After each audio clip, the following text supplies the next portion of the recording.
So Christopher Ho did say before the tournament started that the only thing that wasn't allowed to happen was that Jesse G got picked for his group. But fortunately for Chris, Jesse G isn't going to be participating this time around. So it's free reign. So the pick is G Warwick. Figured I was going to go early as the bottom elo in the entire tournament. Probably wasn't going to last too long. My guess is he wanted the bottom elo player and didn't show up just so he could, didn't have to back up his decision of being a coward and picking the easiest guy to pick off. I have this dream of having an all-Canadian fireside final here. So I need to leave the hope alive that Barnawal ends up in group 3, so I can't pick him. My strategy here is to pick people who may not be able to be playing at peak performance. When we're playing our games at 7 Eastern time, they're starting at midnight. They could get tired and out of focus pretty quickly. For me, that means I'm looking at the guys from France. On the chart, Zitkov was ranked a little higher, and I want to get challenged, so I'm going to go with Zitkov here. No, it's not a bad choice, honestly. I think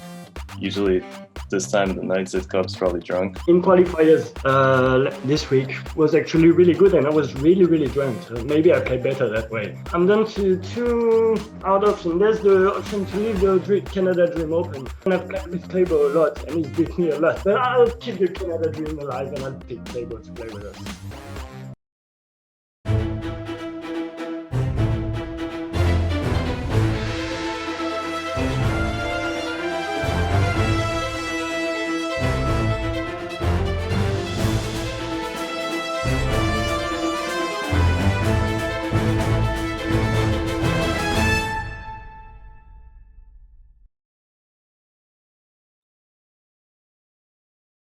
Hello, everyone, and welcome to 2021 Fire 2 Open, Season 1, Group C. I'm Eric, aka Nerdcube, and I'm joined here by Jordan, aka Jacedu. You want to say hi, Jordan?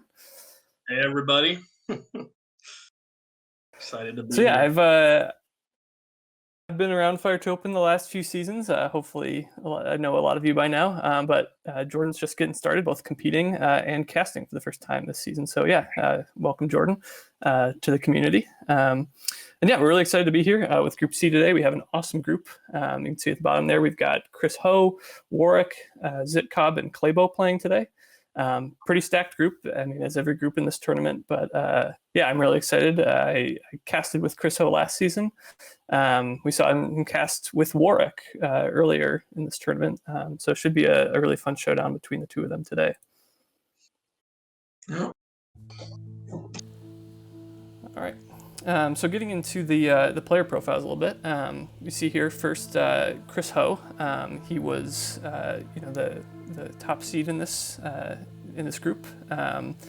It says he played in a World Series of Poker final table, which I didn't know, but I absolutely believe. Anyone who knows anything about Chris Ho, when he gets into a game, it seems like he dives super deep. His first move in Terra Mystica was a hard dig, also believable. We've all done it. And it says his preferred factions. I see nomads there. I don't know why there's 2 other factions. I think he only likes nomads. I don't know why there's anything other than nomads there, but then we look at those past results. Chris Ho has had a couple heartbreaking losses in the first round of Fire 2 Open so far. In the first season, he took a tiebreaker second place to the eventual champion, Andas. He played 2 brilliant games, in my opinion, but just barely got eked out by Andas in a tiebreaker. And then last season, played again a very great game, but a couple moves by other players that ended up blocking him caused him to take a second place. So I know he's out this season looking for revenge.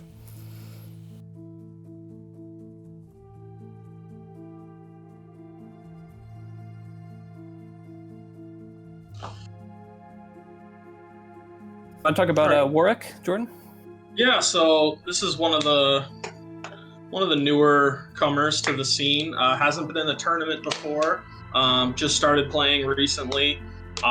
Ranked really well on Roll for the Galaxy. I haven't tried that game, as it's near the top of my list of games I want to try. And he claims he's a decent caster. I personally have not heard him yet, but excited to. He lists his favorite factions as Darklings, Mermaids, and Cultists, which makes sense because they're 3 of the best ones. And I think you even played a game with him recently, didn't you, Eric? I think he beat you, right? Yeah, he beat me in a tough game.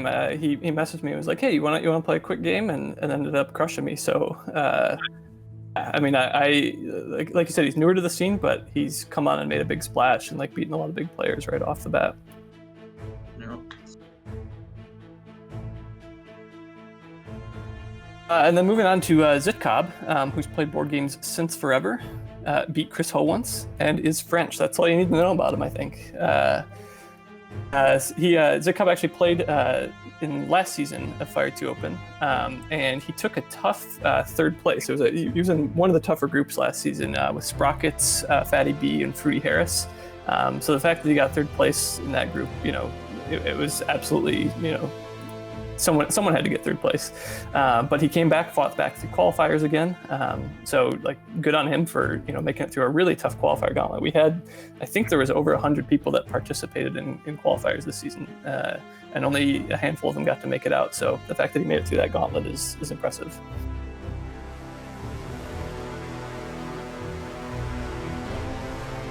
Then we got Clabeau.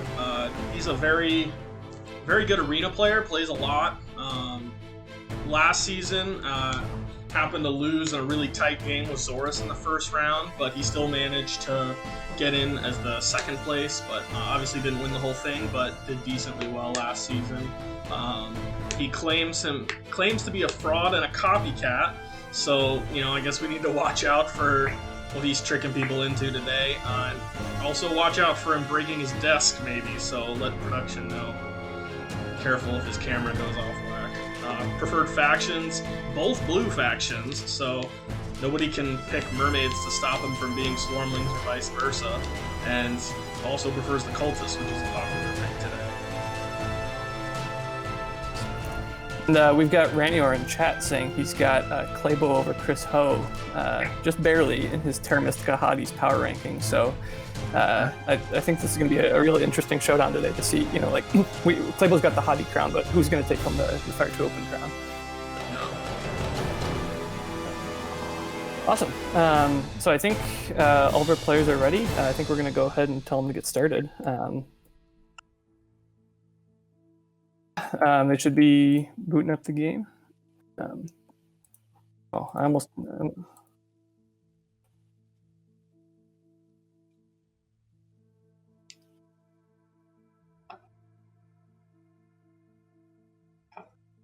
Okay, hopefully they get the game started up here in a second. Yeah,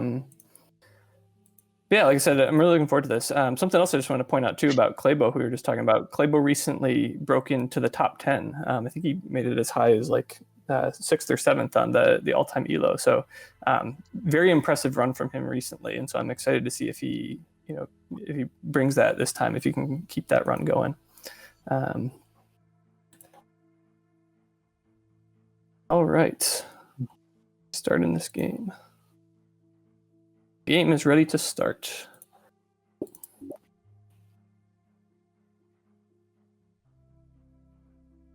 All right, so we're going to start by taking a look at the setup here. No one's picked a faction yet or anything, so that's good. So first thing, let's start analyzing the setup a little bit and look at the scoring track. Jordan, is there anything standing out to you on the scoring track that you want to call out? Round 6 temples always feel a little low scoring for me. It's not really fun to build a temple the last round, except for maybe Swarmlings trying to free up a free trading house, or Chaos Magicians trying to win some cults. That's what I'm thinking too. Chaos Magicians, taking that. Sometimes cultists, build a lot of stuff and need to lock down a cult. Swarmlings, but yeah, the last round not looking very high scoring, but towns followed by dwellings seems to be a pretty reasonable track before that.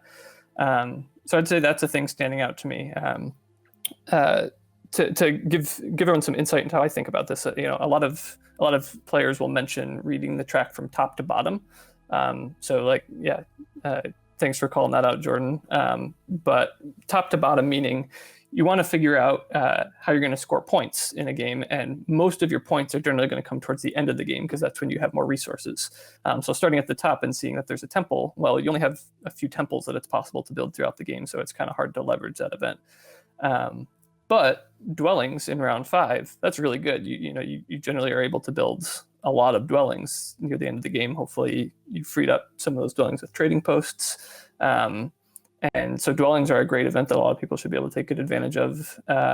And then town in round 4. A town in round 4 usually means you've probably built a couple trading posts, to form a town or two. And so the fact that you then built those trading posts and then freed up some more dwellings to build in round 5, it seems like it's a pretty reasonable track in the mid game to score some points. But yeah, definitely agreed that the late game temple like screams a Stormlings pick. You see Darklings in the first pick. I'd say that makes a bit of sense. What do you think? Yeah, they're just always strong. It's a little tough with the round 6 temple because you typically want to get 1 or 2, maybe even 3 temples built earlier to get that priest income up. But if you go, sanctuary, that maybe a round 3 sanctuary, or with the stronghold tile, you could go for it round 1 or 2. I like it for the Darklings. It's pretty possible to get 2 towns round 4 as well. Yeah, I'd say I like this Darklings pick a lot. Like that general game plan of build either a temple or maybe even a sanctuary round 1, followed up by expanding a lot in round 2. Get some extra points for spades as Darklings. Round 3, yeah, like maybe you're building a sanctuary or maybe you're just expanding some more if you've already built it. Round 4, finish up a town or 2. Round 5, expand some more, hopefully try to set up a 3rd town. And then round 6, you're just, that's a great thing about the temple event for Darklings is everyone else is going to be struggling to make points because they might have already built 1 or 2 of their temples. And Darklings are just doing digs, building a 3rd town. Like they have enough flexibility that they can do whatever they need to do with the resources at the end. So I think, yeah, it's a great pick from Chris Ho. While we wait for the next pick, you want to talk a little bit about these bonus tiles and what you're seeing on there? Yeah, I was just looking at it. Obviously, for the Darklings, it's always nice to have that extra priest there. You don't want to rely on it. It's nicer to get other bonus cards later in the game, but especially round 1 or 2, it can be nice to get that priest tile. The Earth track, especially, maybe if you could throw a priest on Earth, it'll be highly contested, but I like that for the Darklings. One thing I'm noticing is no trading house event past round 1 and no trading house bonus card. So that's going to be really interesting to see how people manage to get points out of their trading houses. Yeah, that's a really good observation. Something that I was told by Zoris, actually, someone who competed in Group A.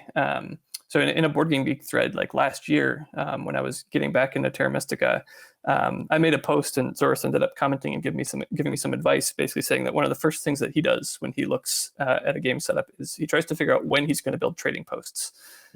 Because trading posts are a fairly expensive building. You're spending 2 workers and 3 coins build a building that turns a worker income into 2 coins and a power income. So you're spending more resources than you're going to get back from that building a lot of the time.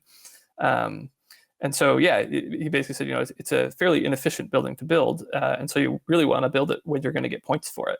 And as you're pointing out, yeah, there's not a great time to build trading posts this game. I guess in round 4 is the best we've got. In round 4, you're going to want to form some towns. And so you're probably going to have to build some trading posts then. But the fact that there's no trading post pass tile in the game, like you said, and the fact that there's no really ideal event for it, I think that makes, like we were talking about, this Stormlings pick is even a little better because Stormlings just want to trickle out their trading posts. They're going to be trickling out their trading posts with their stronghold over the course of the game. So they don't have to worry about that, where everyone else is going to be trying to find a time to like awkwardly fit in a trading post or 2 out of necessity. Yeah.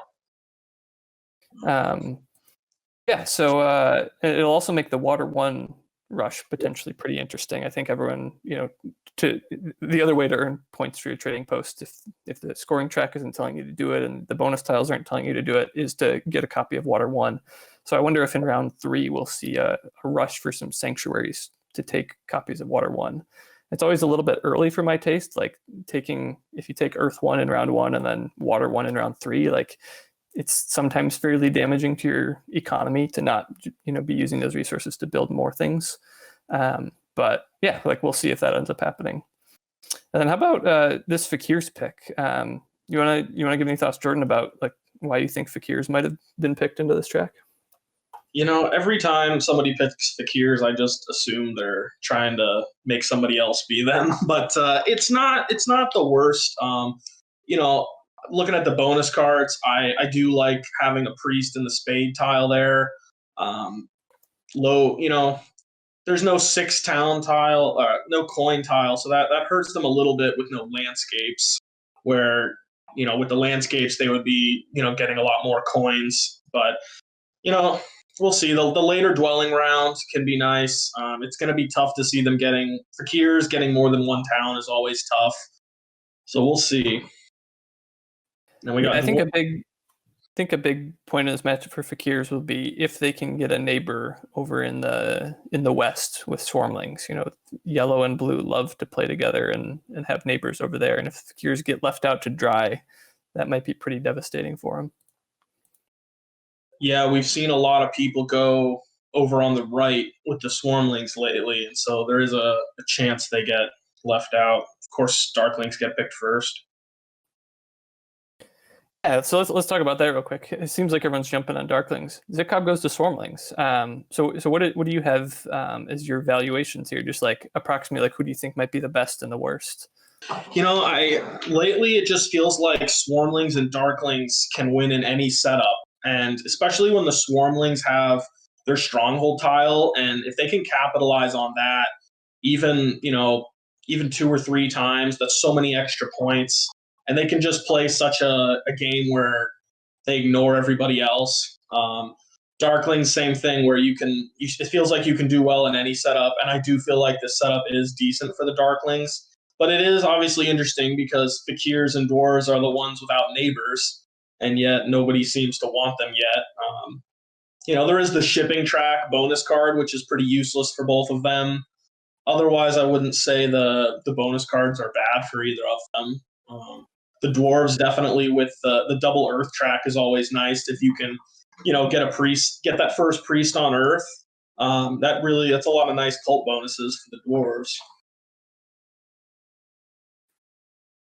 Yeah, that is going to be an interesting thing. So I feel like we've got a few interesting like contention points here. We've got 3 factions in the game that produce their own inherent scoring: Darklings, Fakirs, and Dwarves. And so we mentioned that temple event at the end of the game is not ideal for producing a bunch of points. So it seems like that was maybe some motivation for picking 3 factions that could just produce their own inherent points. So we've got like that bit of competition. We've got Swarmlings who love going for cults, Dwarves who also love going for cults because they don't have any shipping that they need to upgrade. So their priests just all go to the cults. So we've got 2 like pretty cult heavy factions against the Darklings and Fakirs, who they don't have to do nothing on the cults, but in a lot of games they end up just using their priests for other things because Darklings are digging with their priests, Fakirs are jumping with their priests. So we've potentially got a crazy race for first and second on all the cults between Swarmlings and Dwarves, and then a race for third between Darklings and Fakirs. So that'll be interesting. And then, like some of these bonus tiles, like you said, the fact that, Dwarves and Fakirs are in the game and neither of them really care about this shipping points tile. Swarmlings also often don't care about the shipping points tile. Darklings often don't care about the shipping points tile. So maybe there's an advantage in there to like Swarmlings or Darklings to advance their shipping, because that feels like a tile that maybe no one else in the game will want, and you can leverage a bunch of points off of that. Yeah, it's going to be interesting because I've seen often the Darklings go with kind of a pseudo-alchemist start where they up their shipping twice and, you've got all those black hexes within range. But when you got a digging round, it almost feels silly to be using those priests for upping shipping instead of digging with them for those extra points in round 2, which is often when that dwelling rush would happen. But like you said, it's just that might be a tile that gathers a lot of coins unless Darklings or Swarmlings decide they want to take advantage of it. Yeah. So we still keep seeing everyone bidding super heavily on Darklings and Swarmlings. Luckily, everyone's bidding fast. I love that. But one of the things chat's pointing out, Ranior in chat is saying that I think Swarmlings have a big influence on the relative strength of Fakirs and Dwarves this game. So I think one of the reasons people might be staying away from them, if we can get the hex numbers on production, a thing that has been happening more lately in the past few months with Swarmlings has been starting on H4 with Swarmlings. So you can start on G6 and H4, have both your structures pretty close together. G6, you're probably going to have someone starting next to either Darklings or Dwarves or both. And then your H4, because you're Swarmlings, you don't need to have a neighbor for your second opening structure because you're going to be building your trading posts for free no matter what. And if Swarmlings start H4, that means they're probably not starting over on D2, which Fakirs would like. Fakirs would love a neighbor over there to get some leech from. And Dwarves don't love Swarmlings starting H4 because then suddenly their ability to connect through the south is possibly hugely in question. So I think that's going to be a big question is if Swarmlings do go for the H4 start, which I think it's what I would do this game, I think it's potentially bad for both Fakirs and Dwarves, while maybe being really good for Darklings because Darklings now get to start at C1, potentially dig down there. They don't have to, but it gives them that option now. So so I think Swarmlings are going to have a bit of power this game in who they choose to start next to, who they decide to cut off with some of their early digs. That's one of the bigger questions in this game. Fakirs, we probably know where they're going to start. They're going to start over in the middle and on the west. They're going to start D3 and F3. We know where Dwarves are going to start. They're going to start F6, E7. That always happens. Darklings are going to start somewhere in the east on E10 or G5, and maybe E5 or C1. But I think it's that big wild card of what the Swarmlings player chooses to do that feels like it could decide a lot of the early game. You'd have to imagine that Fakirs would at least get one neighbor between Darklings or Swarmlings out west on D3. Maybe that's something good for them. Yeah, I think that's reasonable. It's reasonable to assume that Darklings would start C1, especially if Swarmlings don't start D2. Big question then becomes, where do the early upgrades happen? So that's where Darklings could end up in a lot of position of power. So if Darklings are starting on, let's say, C1 and E10, if Darklings choose to upgrade C1 first, suddenly Fakirs are getting leech this game. If Darklings choose to upgrade E10, suddenly Dwarves are the ones getting leech. And so I think that's going to be a another big question. It usually happens in this color matchup. In this color matchup of black, blue, yellow, gray, where the Darklings choose to upgrade and if they choose to give gray power or yellow power is just a huge factor in the early game. And I think that's why people were staying away from Fakirs and Dwarves. Is just one of them's probably going to be okay, but which one it is, we don't know. Yeah. Well, we see Vorak go for Dwarves, so our first non-Swarmling Darkling bid. What do you think about that? Do you think that was too early? Swarmling's down at 13 and Darkling's at 16. It feels like it was, no color neighbor Dwarves. It feels like it was maybe time to start thinking about that. Yeah, it really did. And like you said, I think there's a really good chance Dwarves wind up with a nice power triangle on the right with Swarmlings and Darklings around them. And, they get their choice of bonus card to start the game. No neighbors. They might have a tough time connecting, but D6, they might fight Fakirs for D6, but D6 or C4 should be there for connection at some point.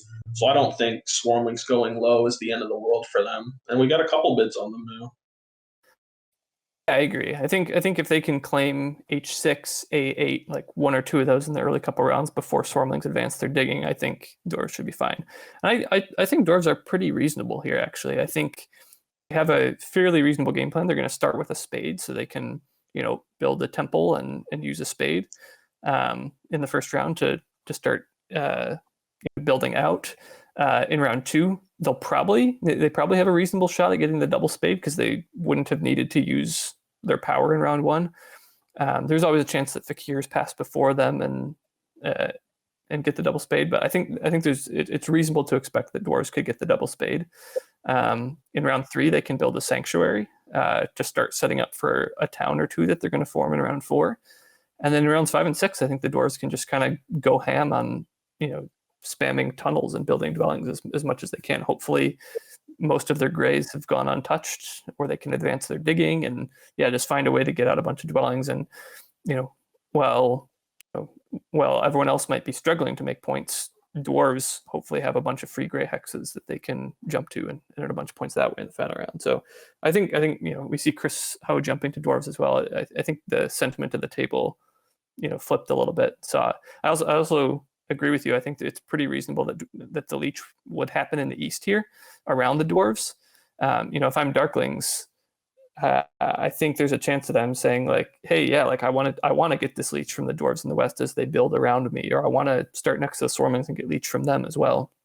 So I think it's my hunch here that Fakirs are going to be the one that gets left out of all of the leeching.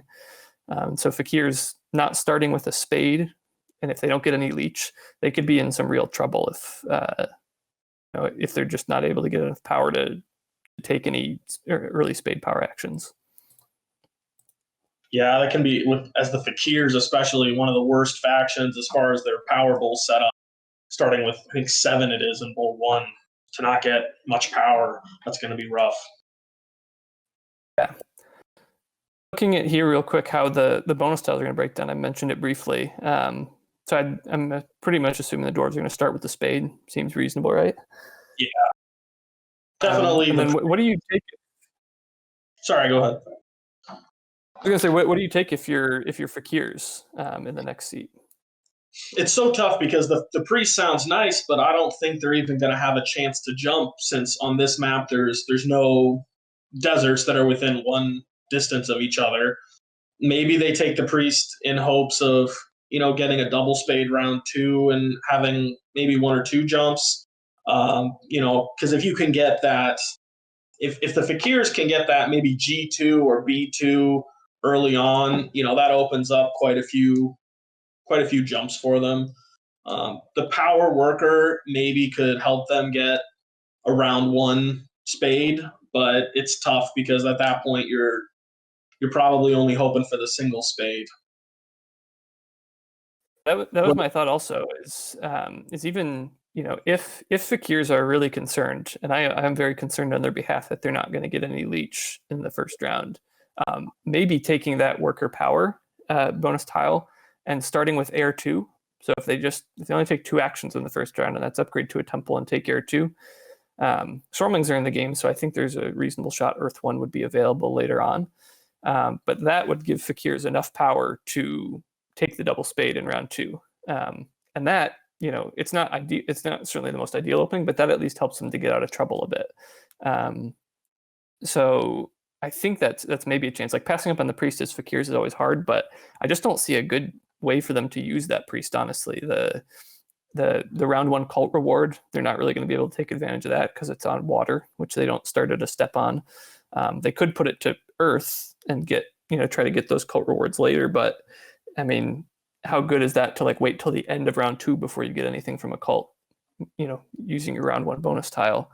So I think it's a little bit tricky for Fakirs, but I think I agree that I'd start with that worker power and give yourself the flexibility to take some spades, over the first round or 2. Then that probably leaves the Sanctuary Stronghold tile, the Swarmlings, if they want it, which I'd assume they would. Get some 4 points and a couple workers. Awesome for them. And then that leaves the Darklings with a priest, if that's how things fell. So I think anyway, Darklings are ending up with a pretty good bonus tile here, which is, I think, pretty significant here. I think this makes me like Darklings a bit more than I was even originally thinking. Is that they're sitting in the first seat, probably going to get the most leech at the table because they have the first upgrade of the game. And they can even kind of dictate that upgrade and go upgrade next to the Dwarves and Swarmlings in the east, and try to get leech from both of them. And one of the problems with being in the first seat of the game is usually you have a bonus tile that isn't your preference. Fall to you just because you're the first seat. You get the last pick, and so you end up with something like 6 coins. That's great, but you don't need more coins in the first round usually. In this case, Darklings are probably going to get a priest to fall to them, and that priest is potentially really good for them. It could let them start with a temple 3 dwelling opening, gets them some extra points, helps their early work economy. So I think I'm liking Darklings even more than I had originally thought, and I feel like the bidding is maybe a little bit too much on Swarmlings right now. We've got chat saying that Cub hasn't bid on anyone else other than Swarmlings. What do you think? How do you feel about this? Swarmlings being down at 9. Well, Fakirs and Dwarves still sitting above 25. Yeah, it's like you said, it's the bonus cards really are falling pretty well for everybody. Even Fakir's worker power is pretty decent. These are 4 of the stronger round 1 bonus cards, but Swarmlings, being pretty confident they're going to get their tile definitely helps them. The trading house round 1, it's funny because it's almost better than a stronghold round 1 because they're going to build 2 trading houses for 6 points compared to a stronghold for 5. You can hope for the stronghold sanctuary, but that can be a little tough to pull off. So they're locking up at least 10 points here in round 1. And a lot of people have been winning with them lately, but I tend to agree that I would be bidding down Darklings a little more, and maybe even Dwarves a little more. Fakirs, I'm just scared of the Fakirs. I so rarely have good games with them. Yeah. I'm getting very nervous for Fakirs also. We have chat pointing out, the idea of a double temple opening. Web Barrage is saying that he likes a double temple opening for Fakirs, and I think it's a great opening for Fakirs. They could take the 2 workers bonus tile and open 2 temples, but the problem here is I think they might not have neighbors on their their initial dwelling spots. Darklings will probably join them as a neighbor on one of them, but their other one, there's a reasonable chance it's out there stranded, and they can't afford to build expensive trading posts, and keep any sort of coin economy going in this game. And then, if they're not getting power, what do they do round 2 then? Or you built 2 temples, now what? So I feel like I can't come up with a great game plan for Fakirs, honestly. I think, what I said earlier of if you don't get Leech, I think you have to go with Air 2, just to get enough power to make something reasonable out of your game, and take the double spade round 2. Otherwise, you're just going to get so trapped in. Fakirs are like you said, because of how little power they start at 7 power in Bolt 1, whereas most other factions start with 5 power. Because of that, they can be a very boom or bust faction. If they get enough Leech to get going, they can spam a bunch of dwellings at the end of the game and put up a huge score. But if they don't get that early Leech, their economy just struggles so badly, and they can never get things going well enough to be able to take advantage of their great point scoring engine. So I totally agree with you there, Jordan, that staying away from Fakirs is great here. So yeah, in my opinion, I still think Swarmlings are potentially a little overbid. We have Lumen in chat saying they're a great ticket to a second place game. And I think that's a reasonable take. Swarmlings are at the very least, they're safe. You kind of know what you're going to get with them. They don't need a lot of early Leech to do what they want to do. They're going to get a good bonus tile. They like temples at the end of the game. They'll probably do well on cults. I think Swarmlings have a good game here. But I think, Dwarves and Darklings are still just looking like pretty good deals to me. Like I said, I think there's a pretty good chance that Dwarves get a lot of early Leech. They start with a spade. I think they might get the double spade round 2. There's at least a shot of it. And Darklings, like I said, I think the track just lines up really well for them. They're going to get a really good start, and they're going to have a lot of priests. When Darklings get a good start, what that usually means is they have a good ability in the middle of the game to build an extra temple or 2 to increase their their priest production, which at the end of the game is just going to be sheer points for them. If you've got a sanctuary and a temple up, you're producing 3 priests a turn, which is just 6 points. And that's really good. It's 6 points, and it's helping you do digs to build towns and fight on network. Yeah, I think Darklings and Dwarves are my picks for who's still getting a good deal. Is there anything else you're seeing here about the bidding? When do you think you'd start thinking about Fakirs at least? As Dwarves get down here approaching 20, are you starting to think about Fakirs, or are you just so worried about having a stinker of a game that it's not even worth And that might be this game for me that I might pay a really huge amount on anyone else to just not play Fakirs. Yeah, it's like you said, if things go right, you can have some beautiful Fakir games. But with these, especially with these higher, where everyone's really good, it's just the odds of all your deserts being left alone are, they're decent with none. Oh, wait, there we go. Here we go, Clabeau on him for 30.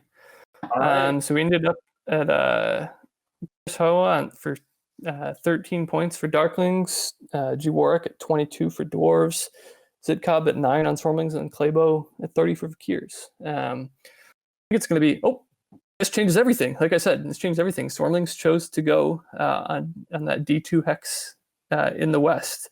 And now it went from, Fakirs are maybe not going to get any early leech, just Fakirs might get a massive amount of early leech. And suddenly I'm Team Clabeau all the way. I'm thinking the Fakirs might have been a great deal here.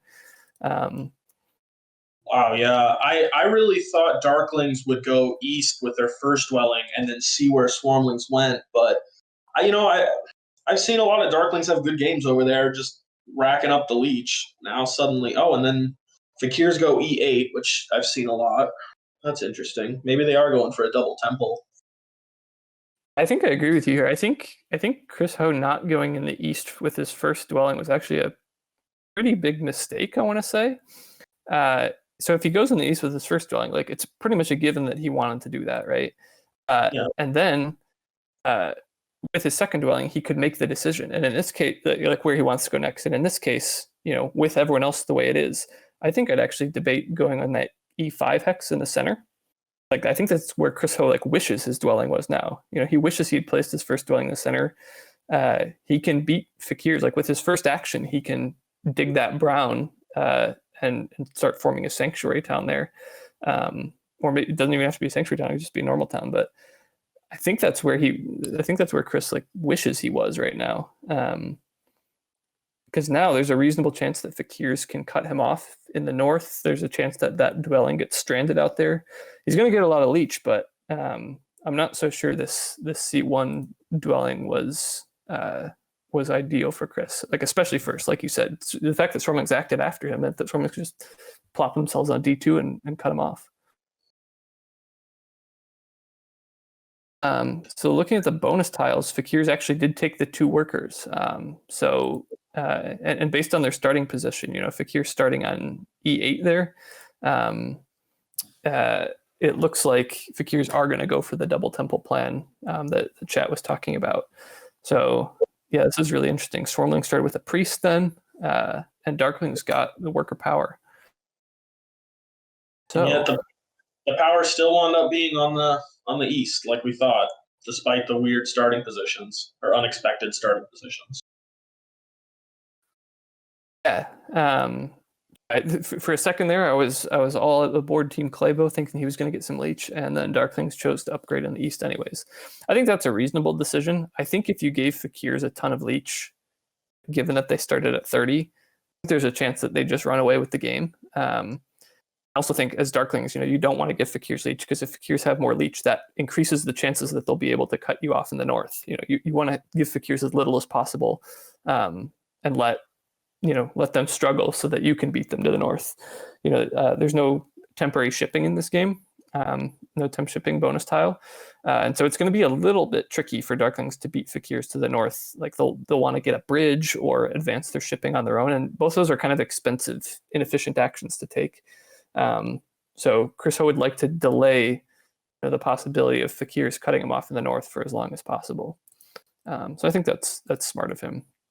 And, to not give the 30-point faction too much of a good start, since they're starting up, 8 points on Dwarves and 17 points on Darklings.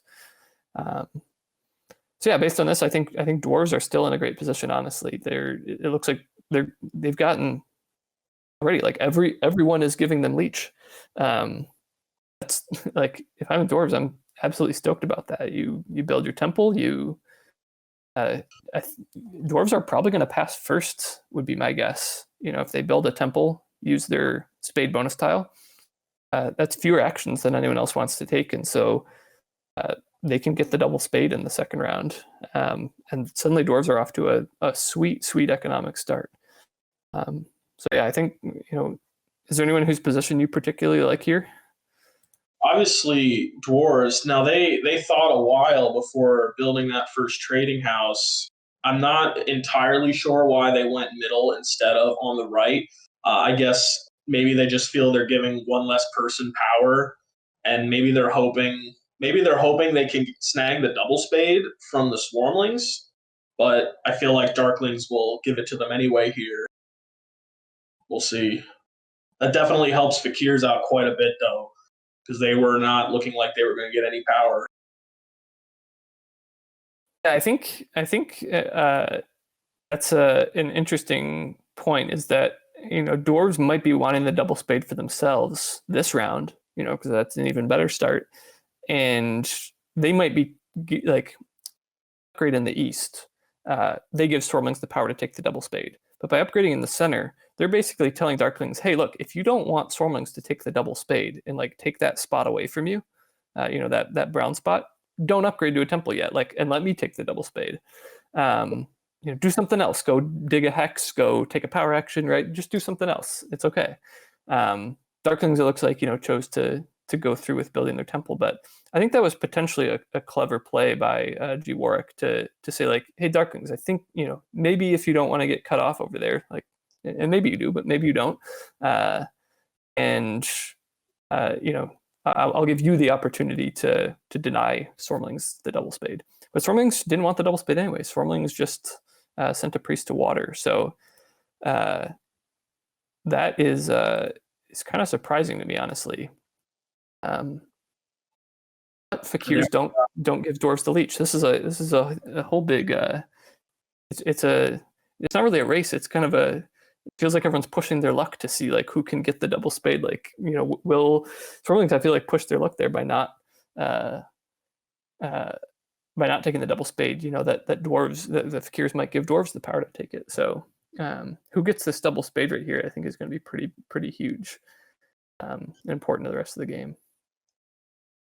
Yeah, I feel like Dwarves are really hoping to get it here. But now, if you're Darklings, is your next move? Are you using that priest to dig H7, or is it more valuable to you to throw it at the cults, or do you just buy a priest and hope you can do both? So because Darklings got beat to the 3 spot on water, and I'm pretty sure that's why Swarmlings put their priest to water first, was they were worried about not getting that cult reward. So I think that's totally reasonable. But so now that you didn't get that 3 spot as Darklings, I think that is probably going to be used on either Earth or to dig. And I think I'd pretty strongly consider taking a priest here. That's probably my ideal action as Darklings. You take a priest, you send 1 priest to Earth. That priest to Earth is going to get you 3 power and 3 coins next turn. 3 power right now, 3 coins next turn, and a spade down the road, and probably some cult points on Earth. So that feels really strong. And then you can use that other priest from the power action you took to build an extra dwelling this turn because you've got an extra worker. So I feel like that's a pretty strong opening for Darklings to start with a temple, 2 dwellings, and a priest to a cult. And Darklings might even have enough after that. Yeah, they should have enough that if they wanted to, they could take the bridge and bridge over to B2 just to lock that up. I feel like that that might be very, very important to them to not get cut off. So I think that's something to consider. We also have people saying Darklings could pull off Sanctuary here, which, yeah, I wasn't thinking about that, but if they take the workers, they could build a Sanctuary. And so I think Darklings have plenty of nice options here. It's just kind of what they want to go for. When you get enough leech, you can do anything you want. And they are getting this leech from Swarmlings. Swarmlings take the double spade. And Chris Ho did take the priest power action, so I'm assuming he's not going for a Sanctuary because of that. I think he can still do it actually, but it feels a little less likely now. He can bank on at least some more power from the Swarmlings, and perhaps he's thinking of throwing a priest on Earth for some more power. He'd have to get the workers, and he wouldn't need the coins, but it would be nice. Yeah, if no one else takes it, like Chris Ho can still put a priest to earth, get the workers, get the coins, and still build the sanctuary. That is totally reasonable with a spade event next round, and just getting to take an economic tile early. I think that would be really strong. The downside, would be like leaving that B2 hex open a little bit longer that Fakirs could take it, but I think sometimes in this game you have to play a little risky, right? Like you have to say like, all right, if getting the sanctuary start is so good for me if everything else goes well, that like I'm willing to take that chance for the shot at first place, that I can get B2 in round 2 or 3. Yeah, I agree. Yeah, we've got a little bit of talking in chat, just about what Darklings are going to do. We've got a couple people saying they'd delay Sanctuary, and I think that's totally reasonable. I think if he went for the Sanctuary here, or if he went and tried to lock up B2, I think either one totally works for him. So I think Darklings are getting a great start. Swarmlings got the double spade, like we talked about. So they're getting a strong start. They got the double spade and a priest to water. So that priest to water is getting him a water spade at the end of the round from the cult bonus, and that actually means that Swarmlings are going to be able to very easily complete a town next round. Do you think that's what they're going to go for here? Spading that green in the bottom right corner of the map and going for that town. Do you think that's worth it to go for? I generally find it's worth it for the Swarmlings to go for the early town. Maybe go for the double key before somebody else gets cute with it. You get those extra workers, but there is a possibility they're hoping to go for 2 towns in round 4. Maybe use that spade on D1, stop the Darklings from maybe coming over. Feels like a little while before the Darklings could get to D1, so that's not a rush, but it's possible they go either of those routes. Yeah, I think finishing that town and taking the 2 key town is pretty good here. Though the cult rewards this game are pretty good. Like the Swarmlings will be very happy to like take advantage of a couple extra coins and an extra worker and a spade and some power. Like these are good cult rewards that they'll be able to take advantage of with the 2 keys. And just beating the Dwarves to it feels really good. Like we mentioned at the beginning, the Dwarves might be their other big competition on the cults. And so just locking up that 2 keys, I think, is gonna put them in a pretty good spot where they can get wins on maybe 3 of the cults or so. Like the cult competition here is weak enough that I think Swarmlings have a really good shot at pulling off a lot of cult wins. And like we're talking about, I think we both think the Dwarves got a pretty good start here, and so making sure that one of your strong competitors, the Dwarves, aren't getting those 2 keys, aren't getting cult points, is also really important. So. Now we didn't. Oh, sorry. Go ahead. I just want to talk about the Fakirs and Dwarves games. We haven't talked too much about them. Dwarves did get the spade bonus tile, so they're ending with temple and 2 dwellings. Not the dream start by any means, but still perfectly great. And it looks like if Clabeau goes for temple here, which he is, the Dwarves are going to be able to pass into getting the double spade next round. So I think that's looking as strong as we had anticipated. How do you like their position here? Yeah, Dwarves. Yeah, passing here. I'm not 100% sure which tile they take. Yeah, coins make sense. They got a lot of power that round, a lot of free power too. I mean, Swarmlings and Darklings gave them 5 free power there.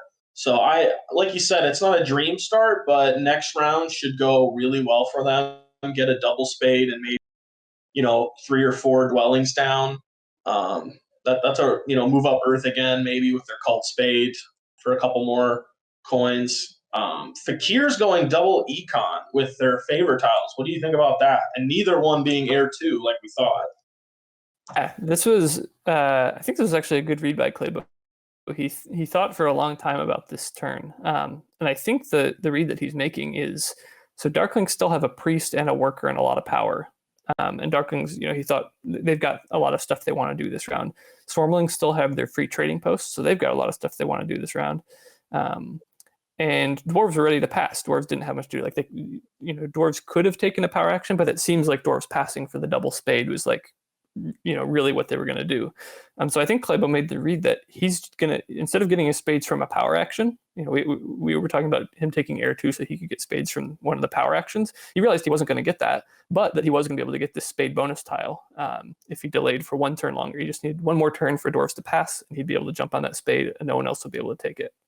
So I feel like that was like a good read from Clabeau, that he didn't need the power from air 2 because he was just going to get a spade from the bonus tile, and what he instead needed was just a worker. I think he really wanted that worker from air 2 so that now this turn he can do a flight onto this brown hex in the center of the map next to the dwarves, and then build on a free yellow. So I think Clabeau's going to get to next round, maybe puts a priest to a cult and does a flight and builds another dwelling. So he's gonna have a reasonable start. I think he'll be able to end round 2 with 2 temples and 2 dwellings. So it's also not like a dream start, but it's solid. Like it's competitive, and this wasn't something we anticipated for Fakirs when we were talking about the bidding. So the fact that he was able to get 2 temples and he's going to get a spade round 2, like I think this is a solid start for him. Yeah, I agree. That's pretty impressive. Now, and I wonder too if the Earth 2 and Fire 1, just a tiny bit of extra cult bonuses he gets from that. At worst it's 1 worker and 2 coins extra he gets on the cults from those. Compared to air, there's no air bonuses. So I like it for that reason too, even though it's a small thing. Of course, dwarves go double spade right away. Like you said, that was something chat was pointing out earlier, that there's no air bonuses. So taking the fire and the earth favor tiles means he's going to get better economy from the cult bonuses. So I think this is looking like a really good economic game for Clabeau. The problem is the problem that I'm seeing for dwarves and fakirs here now is that in chat, Rainior has put his predictions down that dwarves are in the lead, fakirs, and then swarmlings and darklings following behind them. And I think Rainier's been, completely oppositely wrong the last couple games. His early predictions were backwards. So I think we can safely assume that swarmlings and darklings are going to win this game. No, but I think everyone is having a good game here. I think there's. I think I still like the deal that dwarves got in the auction. I think fakirs might have also got a decent deal given that they got some early leech and had this good start.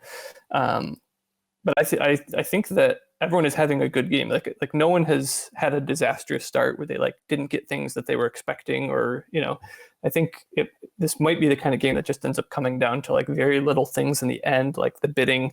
We were saying that Stormlings might have been a little bit overbid.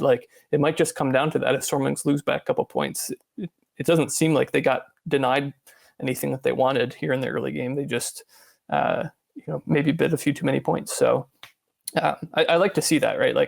I like to see that everyone is having good game, right? That no one is truly getting screwed out of things that they expected to have, or that the bidding was massively out of whack, based on starting positions or anything like that. So it seems like it's going well. So Chris Ho did end up going for the bridge. What do you think about that play? That's pretty influential just on the course of the game. So do you like what he ended up doing there? I do. It's bridges round 1 always feel a little weird, but I think that if he wanted a shot at, a town up there could have happened A3, A4, but this really helps him get a town over there that doesn't have to be a sanctuary town. And it also, if he wanted any shot at connecting, he really needed to beat them to B2. I feel like he could have maybe tried to connect down low, but I think that that's really nice for him to lock up those spots and take them from the Fakirs. Yeah, I think that's actually, I would be liking Fakir's game a lot more if that hadn't happened. I think that's pretty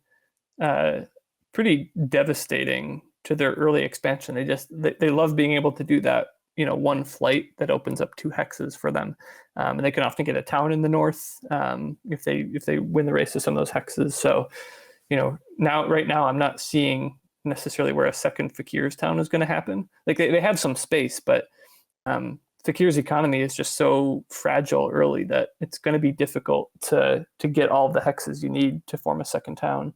So yeah, I think that's where Fakir's struggle is going to be. Like they've got this good start, but the fact that they got beat to the north, which now gives Darklings a much better chance at connecting and earning more points there, that's going to be tough for them. But Fakirs with 2 econ favor tiles, like if anyone's going to do it, that's the situation. Yeah. Now, yeah, we see Zitkob going for a temple here and taking water 1. So I mentioned at the beginning of the game that there might be like a rush for some scoring favors in round 3. Like, what do you think is going to happen there? Do you think Darklings and Dwarves have any shot at taking water 1 next round? I mean, you got to imagine Fakirs, it still feels like should be prioritizing Earth 1, and so it feels like that's their next favor tile. So I would imagine Darklings and Dwarves are pretty safe for getting water 1 with their sanctuaries next round. But you never know. I guessed wrong on the Fakirs' first couple favor tiles. There's a possibility they want that water 1 since Fakirs get points whenever they jump for dwellings. Maybe they want to value getting something for their trading houses as opposed to nothing. So I definitely wouldn't get risky with it if I was them. It's probably going to be their first or second moves next round, and they might have to make some decisions between a power action or locking up water 1, depending on what they think Fakirs are going to do. Yeah, I think I agree with you that with a copy of Earth 1 still left, I don't think there's going to be the rush that we thought there was. I think if I were Fakirs, I still would prioritize Earth 1. It's probably just going to be more points over the course of the game. But that is a little bit of a bummer. Like, I think the fact that Fakirs opened with 2 economic favors, I think just pretty dramatically increases the chances that they don't get water 1. Because I do think there's a pretty reasonable chance that Darklings and Dwarves will build a sanctuary for water 1 next round. But like I mentioned, I think building a sanctuary for water 1 is like often just too early in round 3. I think usually you can spend round 3 doing better things for your economy, which will earn you more points over the course of the game. If you just expand, if you spend those resources you were going to spend on a sanctuary instead just expanding. But in this game, like we mentioned, I think water 1 might be really important because there's no great time to build trading posts. And I think Dwarves and Darklings both got a good enough economic start. They both, Darklings are here at Temple 5 dwellings at the end of round 2. I think they still have 8 coins in the bank. So I think they both might be at a good enough economic start where they can afford to take water 1, that they don't, that the thing that's going to earn them more points is just taking a points favor as opposed to trying to spend the round building out more. So yeah, I wouldn't be surprised to see that rush.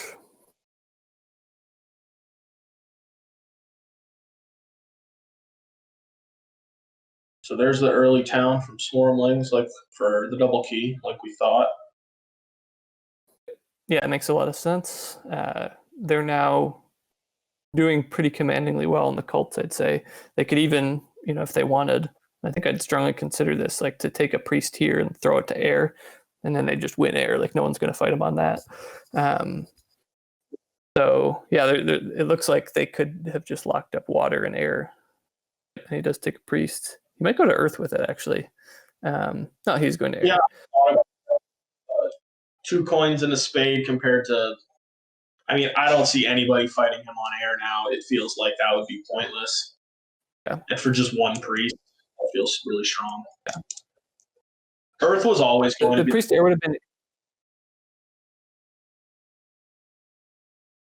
Sorry, go ahead. The priest to earth would have been interesting just because it's the last spot, and so it would really increase your chances of being able to win that cult if no one else is able to advance easily on it. But I think that the priest to air is also just gets you the same amount of power, really locks up that cult, disincentivizes anyone fighting you for it. Like I think Swarmling's game plan might just be, lock up water, lock up air, lock up fire, right? Fakirs probably don't want to send too many more priests to cults. So like, if Stormlings can just say like, "Hey, everyone else fight over Earth," like I'll take the other 3. That might be their plan here. So that's looking solid. I mean, they were able to be on the Sanctuary Stronghold passing tile last round. They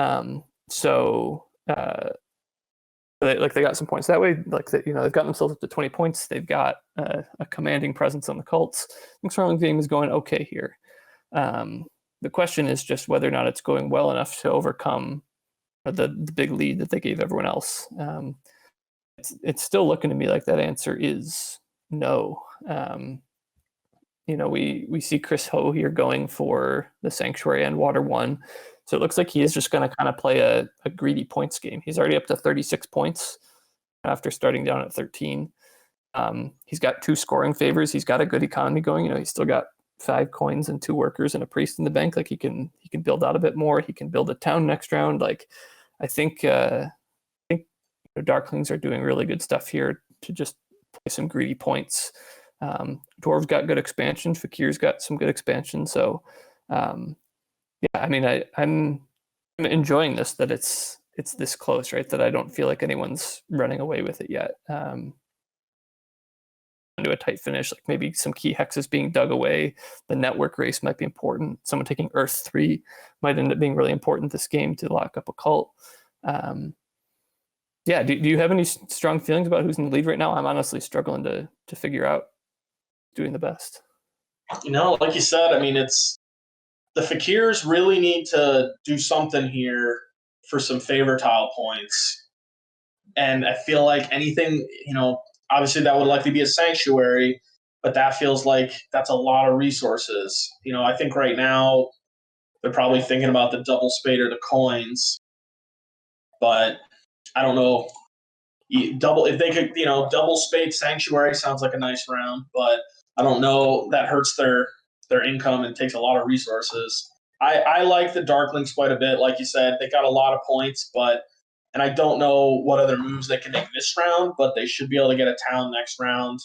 I think Darklings so far are my favorite, but like you said, I think everyone's doing really well. No one's doing bad, I should say.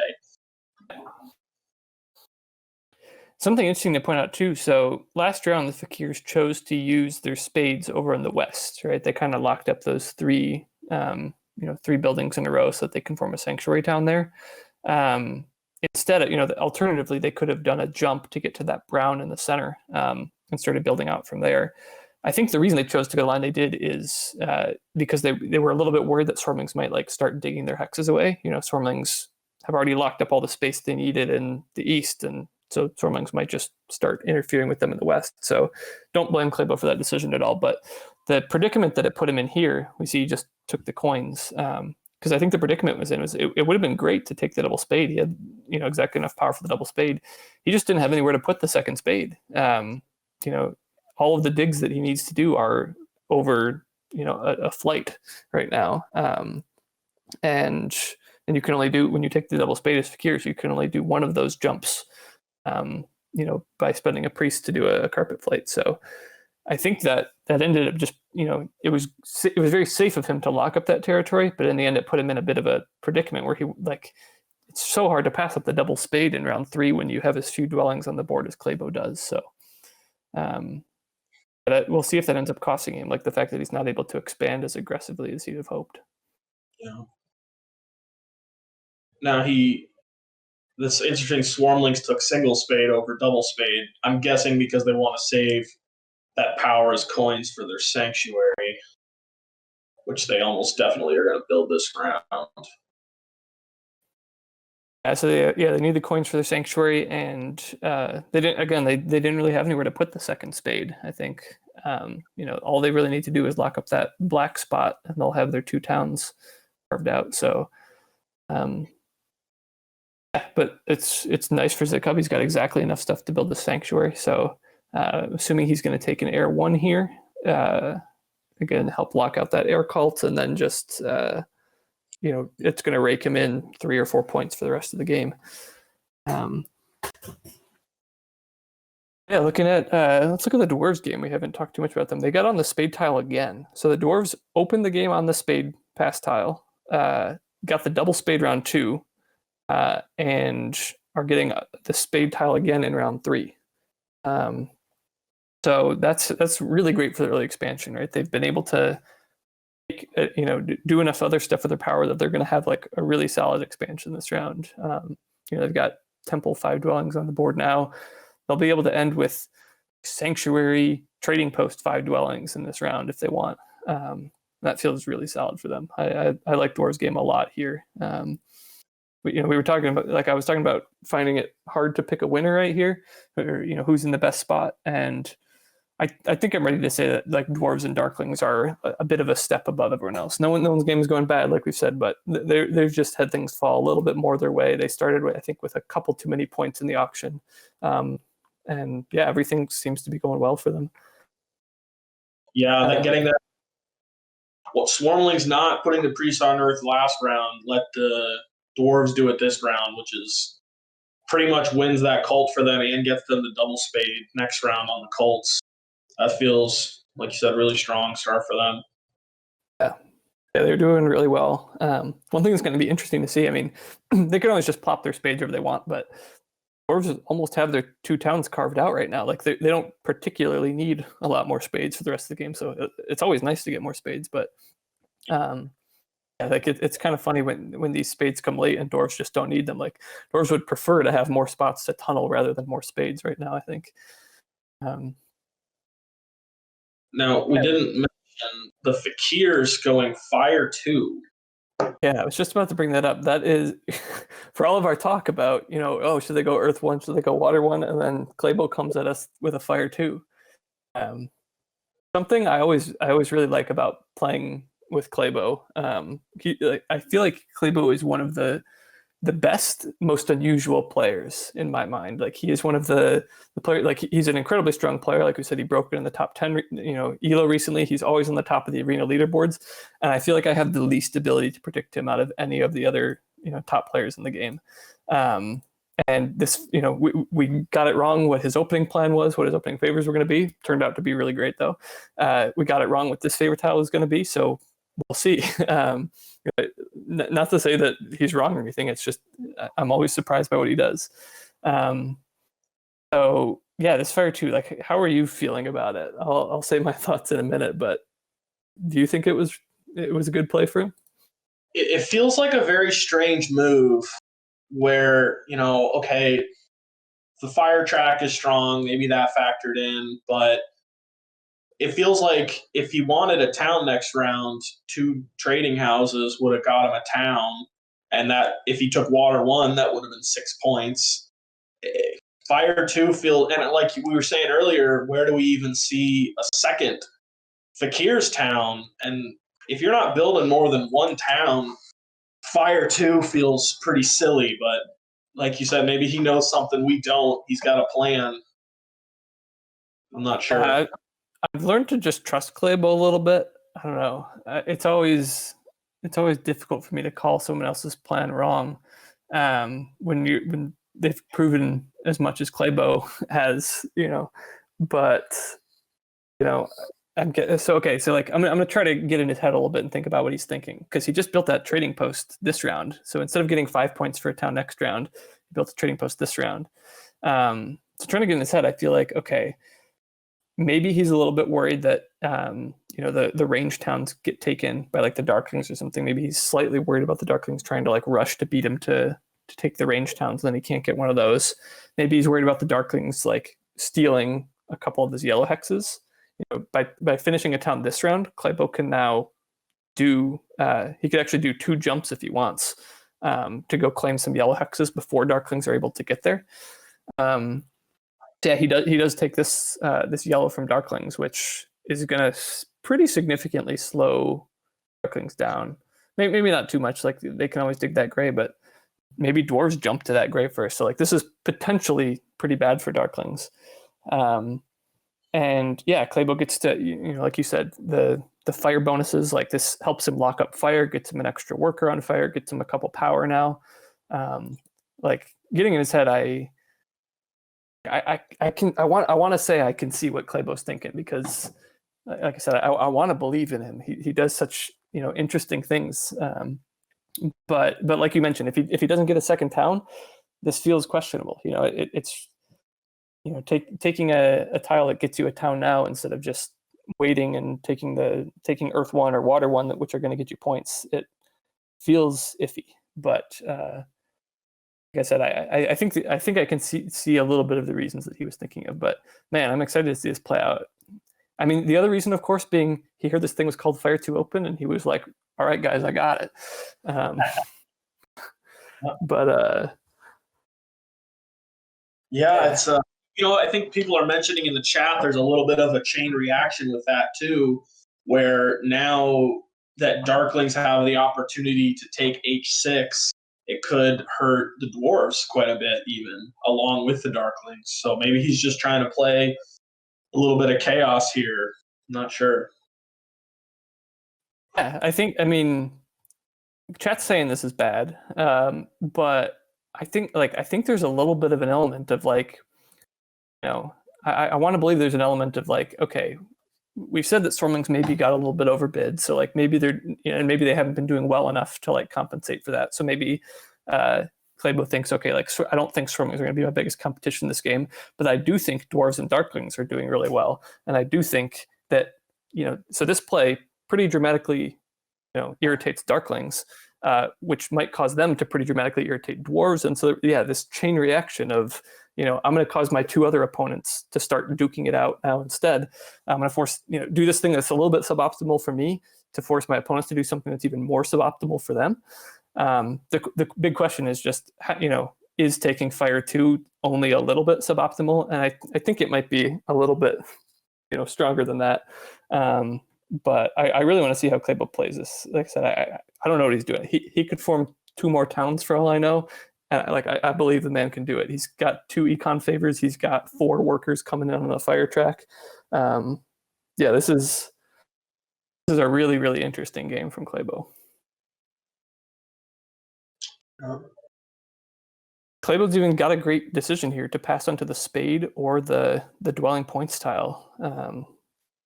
You take here? Yeah, maybe go for some dwelling points around early. I mean, it's doubtful he's going to build 6 dwellings in round 5 if he can get a couple down early. I still wonder, I keep going back to this, but I still wonder if he's going to go for a temple for a favor tile for points still. There's only Air 1 feels a little, I mean, I don't know, but Earth 1 still feels very good for him. And get an extra priest. I wonder if he does that this round.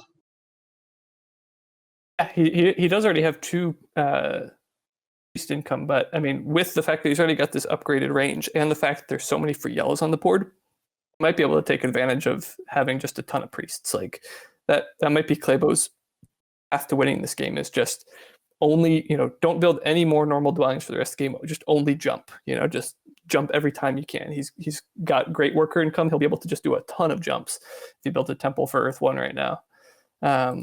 We've got chat yelling at me, telling me that this is just bad, but guys, Clabeau is really good, and every time, like I said, every time I play with him, I've played with him, and he'll take first action, like first round, he'll take Earth 1 as Swarmlings, and then play a small footprint Swarmlings game and still win. Like he does such interesting stuff, and I want to trust that he's got a plan for this. So, the Swarmlings are carving out another town that they're going to get this round. Darklings did take the coins instead of rushing to secure a hex. And now this puts the ball kind of back in G. Warwick's court, I think, to decide if he wants to cut off that Darklings town, or if he wants to, he has enough resources to finish at least one of his towns, maybe even both this round. And so I think he's kind of deciding which town he wants to finish. If he wants to claim that hex, because it could be an important hex for him, that that one gray hex opens up one more jump as well. His connection isn't really in any danger though. Like you pointed out, Jordan, that hex, that green hex in the north is perfectly fine for him to connect if he wants, but that's my guess, is he's deciding here he does take it. He decided that hex was important. It's important to get those free jumps on gray hexes, and suddenly it's disaster for Chris Ho. Suddenly, we were saying that I was, saying that Dwarves and Darklings were doing the best, and suddenly Darklings just got dealt a huge blow that they're not going to be able to, at least one of their towns won't be able to finish this round. I still think they'll be able to get their other one, but that is pretty disastrous, like the ramifications of that move from Clabeau. Yeah, and it must have been because, like you were saying, I think Dwarves had a shot at 2 towns this round, especially if they went fire 2, and now they're gonna have a rough time even getting 1. Yeah, so the fact that there's another interesting point of contention here is this A5 hex. Do Darklings want to dig that to like kind of get back at Fakirs and give them 1 fewer place to jump, or do they want to invite them there so that they have a neighbor to form their town this round? Because if Fakirs don't come up to that yellow in the north, then Darklings are going to have a bit of an awkward time getting a town there. Swarmlings with a pretty early 11 town. What do you think about that? Interesting. I mean, so he could have taken a single cult step town for 8 points, but I mean, I guess his thought is, I think he expects his current positioning on the cults to be how it plays out. Like he's probably going to get second on fire and first on water and first on air and third or fourth on earth. And he might be thinking like no matter what he does, that's going to be the case. And so just taking 3 extra points and saying like, I don't need to fuss about the cults. I can lock them up with priests or, favor tiles later. And it's interesting, it's always interesting to see someone, if he would have taken the single cult step town, he would have gotten a spade, he got to the 4th step on earth. But I think, Zitkov might just be done building stuff this game. He's got his 2 towns out. He doesn't have Earth 1, so he doesn't have a huge incentive to build a lot more dwellings. He doesn't have shipping yet, so he doesn't really have anywhere to go. So I think he just said, I don't need that spade. Like, that spade is just not going to do anything to help him. So he's just passing up on that in favor of 3 more points and denying those couple extra points from taking that high value town to, let's say the Darklings or the Dwarves later on. So it's interesting. I don't think it's necessarily wrong. I think Stormling's path to victory this game is just locking up the cults that they're ahead on, advancing dig, disrupting some people, and then just hitting the pass tiles as hard as he can. He's going to get 8 points this round when he passes from the Sanctuary Stronghold bonus. So yeah, I think Stormlings are doing good things here. The shipping track now. Yeah. Yeah, they probably are hoping for that shipping track tile next round and then Stronghold tile round 6. Quite a bit of points. Yeah, he's got a lot of priests, so like that's a big thing to his advantage is that I think Zitkub's play is going to be to just try to stall just enough. The Darklings are currently in front of him and have the shipping passing points tile, so hopefully he can stall just long enough to pass after the Darklings, take that, get a bunch of points from that tile, and then hopefully stall long enough to pass after whoever's on the Sanctuary Stronghold bonus tile and just try to jump back and forth between those tiles for the rest of the game and get himself points that way.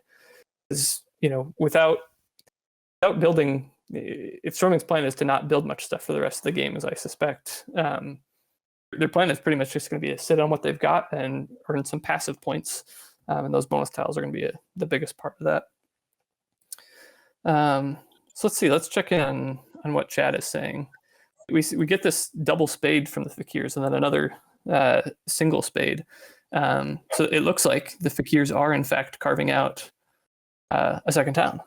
So, like we said, can't predict Clabeau. It looks pretty likely for him to get a second town now.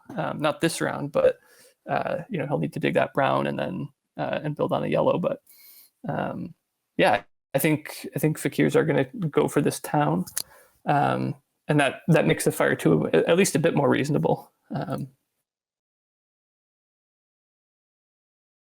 Now, Let's see. What are you gonna say? oh, I'm eating my words a little bit here, but suddenly I do see a path for dwarves to get 2 towns this round. Not 100% sure it would be worth it, because they either need an expensive trading house or fire 2, and if they went fire 2, maybe an expensive trading house in the middle, if they take a coin town, that could be 2 towns this round. Do you think that would be worth it for them? I don't think so. As dwarves, I think when you're not getting, you're probably not going to get a 3rd town. I think as dwarves, it's usually just not right to even try for that. You would just rather spend your resources doing tunnels. So that's a more efficient way to earn points. And so I think that fire 2 in that case just isn't worth it. If you're only forming 2 towns. So I think, there's a reasonable argument to be made here for just building a stronghold.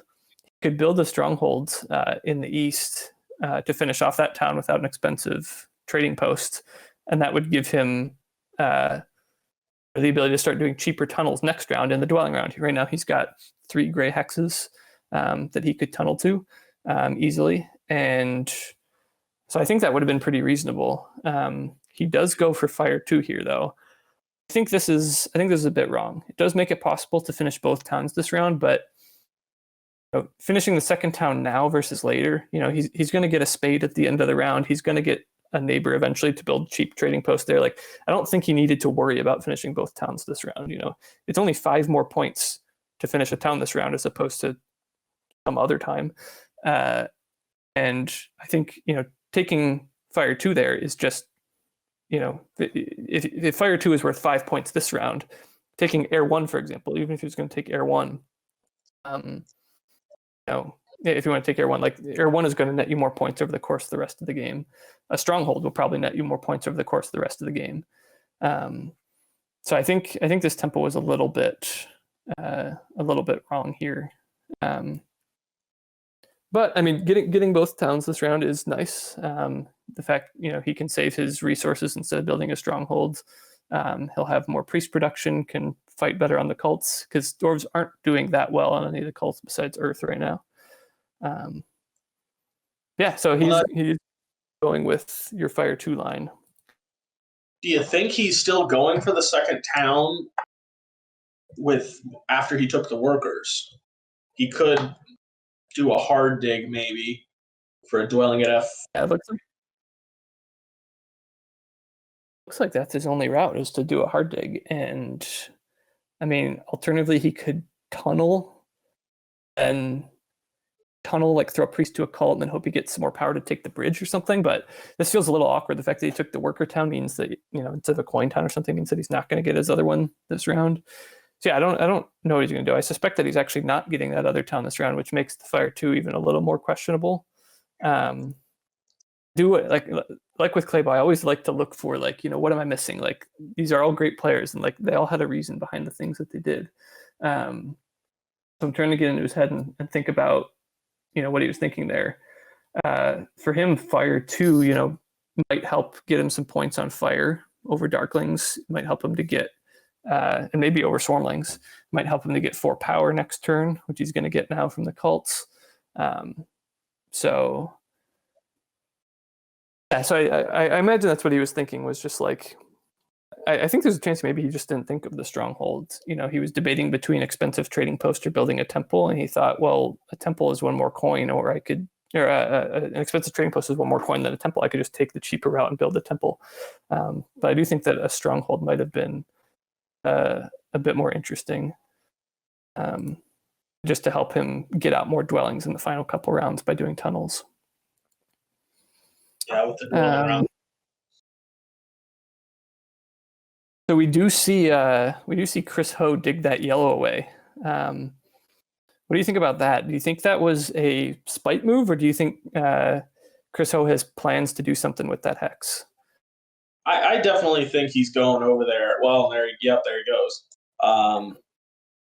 It looks like he's given up on a town this round, which makes sense because the dwarves and Fakirs they're delaying as long as they can to give him a neighbor on that top left town. And this helps him connect, which seemed like it was going to be a tough task to start the game. But he is building a lot of dwellings before a dwelling round. I'm not sure. Yeah.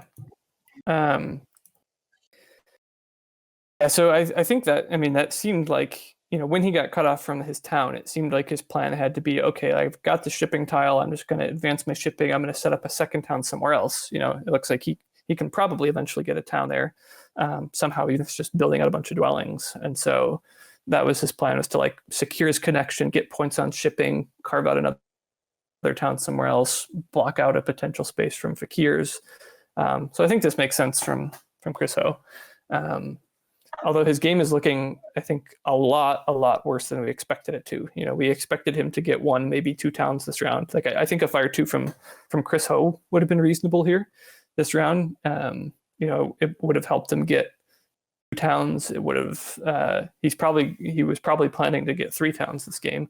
I think that what started off looking like this is going to be a really solid round where he's going to get a couple towns and just secure his connection, get some shipping, like do a lot of stuff. He could have taken shipping towns to get extra points from the shipping bonus tile he was on, but instead he is now looking pretty weak. He's gonna struggle to even carve out a second town.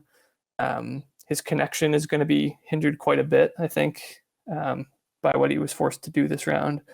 So yeah, this is not looking as great for Chris Ho anymore. Meanwhile, Dwarves did get that town last round. They, as I was saying, they didn't have much use for their end of the round spades. Like they had use for one of them, and the other one they just turned something green. And Dwarves lock up their connection now. That's great for them, and great for Chris Ho actually. To get a neighbor up there for that other town.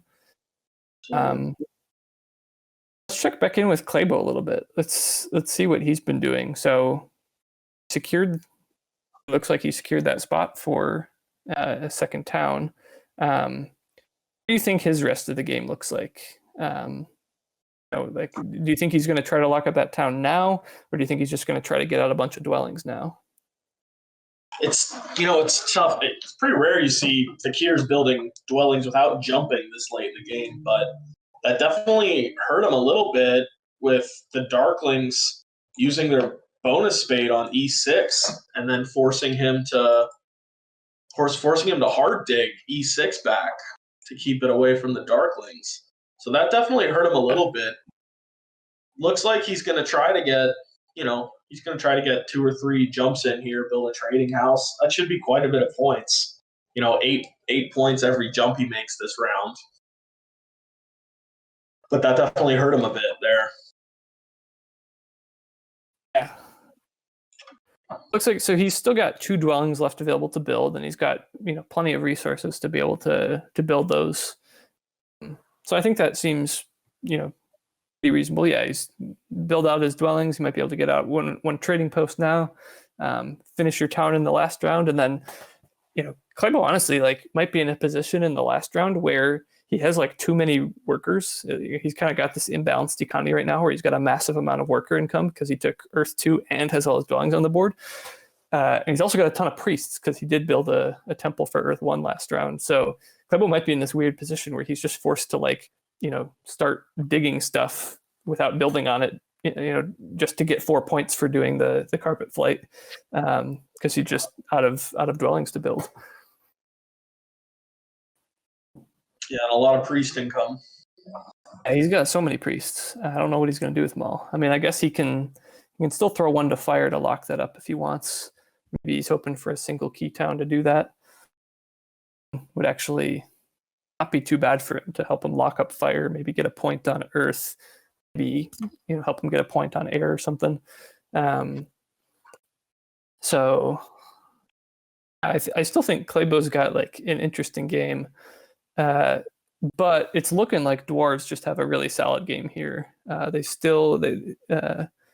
got their town that they're about to found here. They've still got at least 2 empty gray hexes, and they could possibly have access to a couple more gray hexes if they dig this blue E4.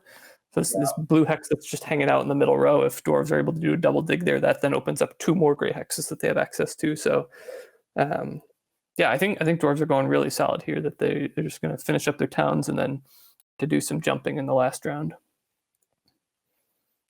Yeah, I agree. They're looking pretty strong right now. So yeah, would you say that right now Dwarves are your favorite? After everything that's gone down, yeah. Swarmlings, I'm trying not to lose sight of them because they are going to rack up some points here in the last 2 rounds, but I don't know if it's going to be enough. They don't have, with Dwarves getting a pretty solid cult presence, like you said, quite a few jumps coming that should be uncontested, and they're already in the lead. I do think Dwarves are my favorite here. I don't want to lose sight of Fakirs, though. I mean, they do have this a little bit of a wacky econ going on with so many dwellings out and no trading posts. But I still do think, like, they've got a town coming and they've got a bunch of priests, and they might still be able to do well on network. Dwarves and Darklings haven't done anything absurd on network yet. I think Darklings are doing like the best of anyone on network, actually. But Dwarves also don't have a great coin economy going right now. They have only 1 trading post out, and so like they're going to need to start spending their resources to build trading posts instead of expanding out and building more dwellings. So still think Fakirs, have an interesting game going on with Fire 1, and they are going to have some coins in the final round, and they might just be able to rack up a decent amount of points by doing those digs like I was talking about. So yeah, I still, it's really hard to tell here. There's still a lot that has to happen. I'd say earlier it was difficult to tell who was going to win because, everything was going so smoothly for everyone that it felt like everyone was kind of playing their game plan the way they expected. And now I'd say that it's difficult to tell who's going to win because things have gone so chaotically for everyone. That one move by Clabeau really had a huge chain reaction around the rest of the table. In the power level of everyone's game. So he's carving out this second town now. That's good for him, but he just doesn't have nearly as many points as you'd hope by now. He still does have his 2 towns to form, but normally at this point in the game, Darklings are like in a commanding lead in the points, and that's why it's okay that they're not doing so well on cults, because like they've just got 100 points or something.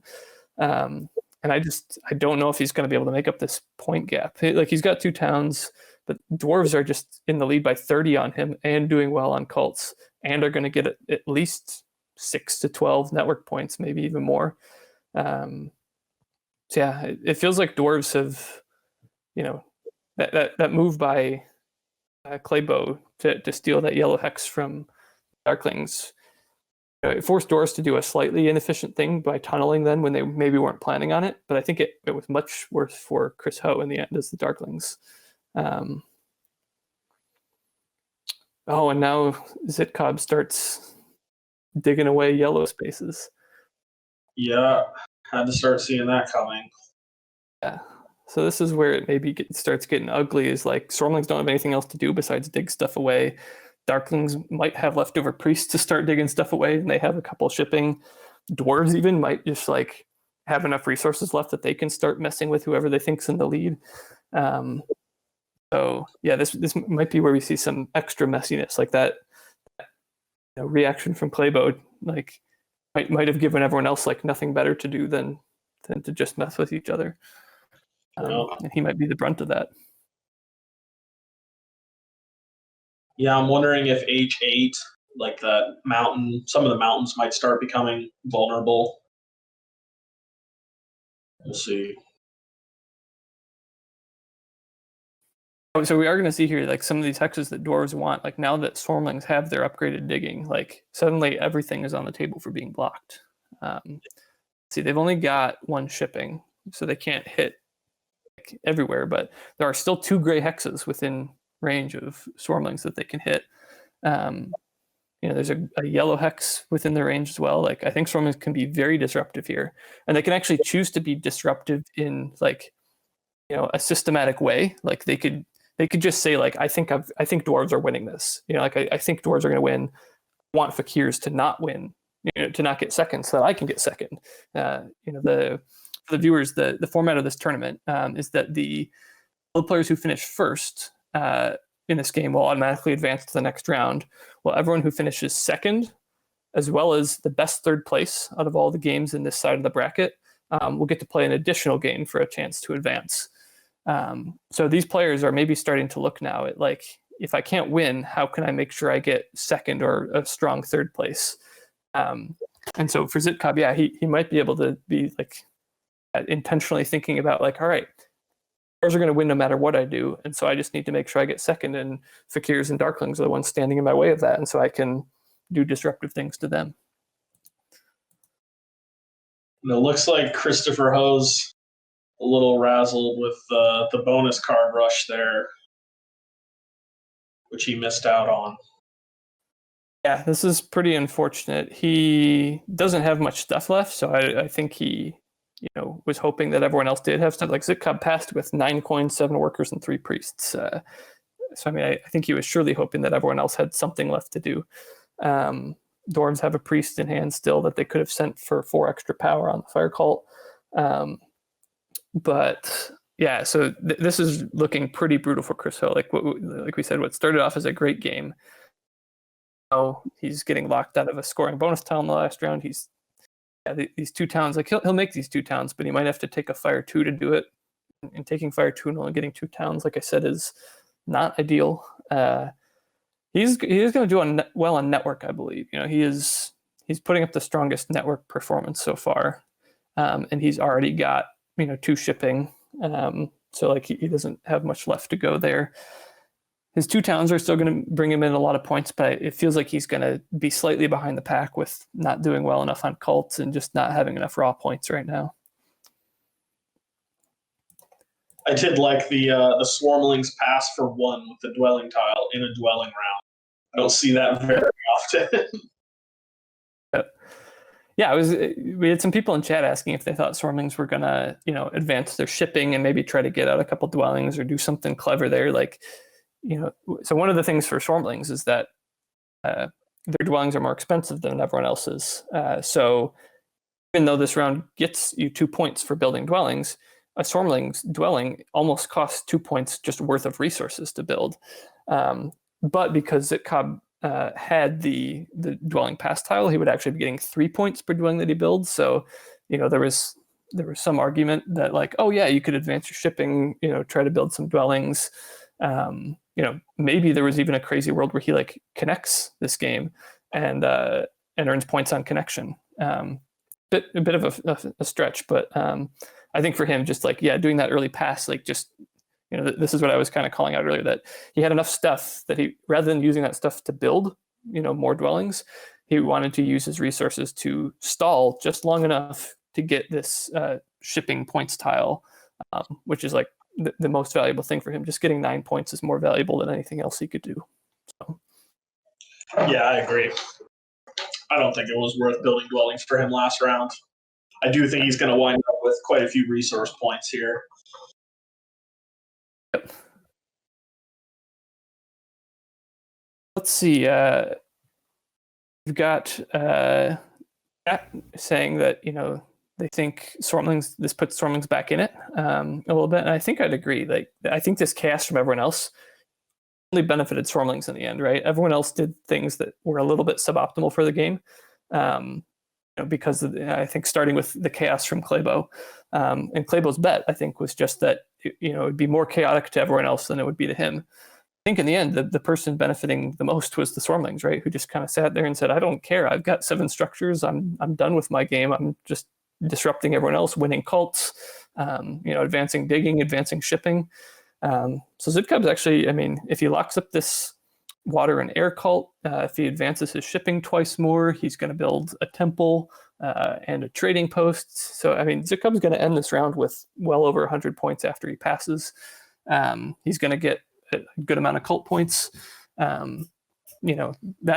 might be enough for, at the very least, a solid second. So I think he's firmly back in contention for being talked about as someone who'll get another game in this tournament.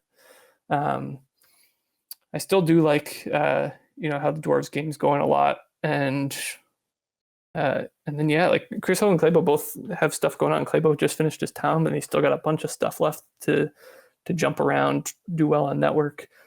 Chris Ho still got 2 towns to finish, so I'm going to put you on the spot, Jordan. Like, what's your final placement order here? Who do you think wins second, third, fourth? I actually think I'm going to go. I still think I'm going to stick with Dwarves first. I think Swarmlings second, but I'm really close with Fakirs because I still like how many jumps they're going to get in here. It depends on how much people mess with them.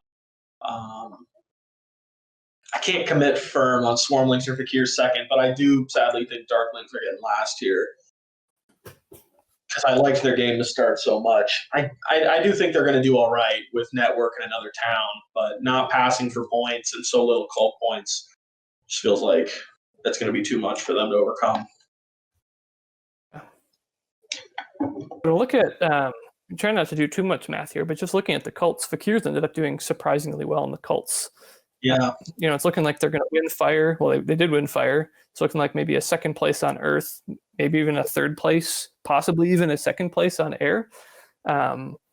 That's quite a bit more than I would have expected from them. And it looks like they're going to do well on network. They've still got a lot of stuff left. And they've got a reasonable amount of points, and they're sitting on a good passing tile. So I think Fakirs, they ended up doing better than I expected. And I'm going to go with my final order. I'm going to guess is going to be Dwarves, Fakirs, Swarmlings, Darklings. Swarmlings have a good game going, but I think Fakirs might just have enough end game points. Like Fakirs are competitive with, almost competitive with Swarmlings on the amount of cult points they've got, which is crazy. Yeah, I can't imagine they keep that second place on air with the Dwarves priests being. The Dwarves having 3 priests. But I think Fakirs are going to wind up winning network. Just depends on how much people mess with them. Getting G7 was really valuable because that was the main one Swarmlings could have messed with. Yeah. We'll see. Yeah. Still got one more open hex, but they've got plenty of workers to do a hard dig if necessary. Yeah, I think it's going to be an interesting rush here. Like Fakirs, Dwarves, and Darklings all have a good amount of resources left, reasonable space to build, and they're all sitting, at approximately the same on network right now. Like they all have 12 structures down on the board. Darklings don't have the last shipping yet, but be a really consequential race. I think like if someone ends up being a worker short of building the last dwelling, that could be a 9-point swing, on the rest of the competitors. Like I think the network race is going to be huge here, and I can't see immediately, obviously, who's going to win it. We see chat saying Swarmlings should be prioritizing digging out opponents' hexes, and I think is a pretty important thing that we talked about how there was a yellow hex in range and a couple gray hexes in range of the Swarmlings that they could have dug away, and they didn't. So that might end up being pretty consequential for them too. The fact that like Fakirs and Dwarves were able to like get away with a little bit and and take some of these open hexes so late in the game. Yeah, and there they go digging one of the Dwarves mountains. That definitely hurts them a little. And that's reasonably significant for Dwarves, although they do still have, we talked about this blue hex in the center that, Dwarves can still dig to get access to a couple more tunnel spots, but they actually don't need, many more spots to tunnel. But I think that might have ended up being pretty consequential, and like that might be the difference between Dwarves being able to get down their last dwelling and not, is like that gray hex being dug away. And it was at least 4 points, for them to do a tunnel there, even if they're able to get down their last dwelling in some other way. Yeah, exactly. I don't know with because they don't have their stronghold, they're paying 2 workers for every dig. Maybe they wind up using all those priests as workers for digs because if they have to double dig here, that's a big chunk of their resources gone.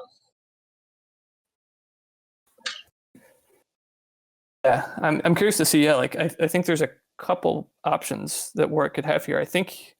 Not sure if he hasn't. I think Warwick might have enough stuff to build a trading post, and then with the double dig, build both of his final dwellings and get down to only 3 structures left on his board. But that means he's not doing tunnels. He's not spending his work to do tunnels because he's instead, trying to compete on network, and so that's a little bit, less ideal. Yeah, we're seeing here though, like one of the things that I talked about earlier, that Warwick ended up forming. His center town, he didn't end up needing fire 2. Like he has a 7 power town there sitting in the middle of the map. So that fire 2 is, again, seeming a little bit questionable for him. It helped him to form a town, but I think he'd really just like to be able to do cheaper tunnels and have had a different favorite tile later on or something like that. Yeah, and even right now, they'd be looking at 4 more points with their bonus card. Yeah. If they had gone strong. Yeah, that would have been pretty strong for them. So they're locking up air. That makes a bit of sense. They got to do something with their priests. There still are some pretty consequential cult races to happen too. Like Stormlings have 5 priests and a cult step on from Water 2. So that Earth cult is by no means settled. This air cult still has some interesting things going at the bottom here.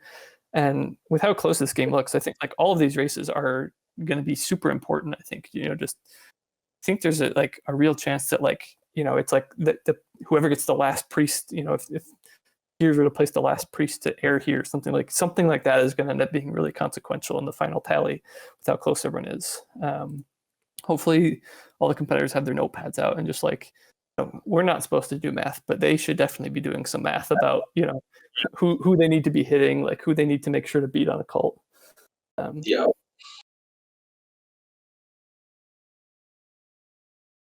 Let's see. Is there anything interesting you see? I guess I'll say, is there any interesting point of contention that someone's got that they need to really secure here before the end of the game? I feel like most of the hexes are locked up, and people are going to have to start doing digs for the important hexes. Yeah, I felt like maybe D8, that field in the top right, I thought that was going to be important for the Fakirs. But now that I'm looking at it, also they just, threw a priest at air. I don't know if 2 more dwellings is going to be in the cards for them. So I don't know if it matters that they can access that last desert. I'm a little surprised. Looking at Fakir's stuff, I thought they might have had enough resources to build a couple trading posts. I guess probably not. They can probably only build 1 more trading post and dig and build a dwelling. So they're going to get down to 3 structures left on their board, and so they had a spare priest to do something with. So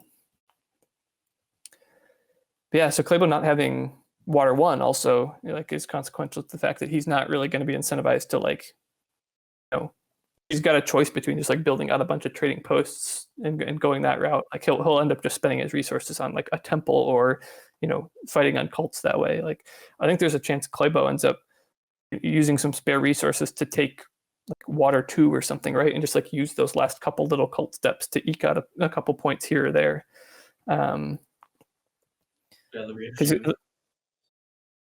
Because Clabeau's got what he's got left to do is build a trading post and then hard dig and build a dwelling, and I don't know what that leaves him with after that, but he might have enough leftover resources to build a temple and get some points that way. So I think that's the rest of Clabeau's game.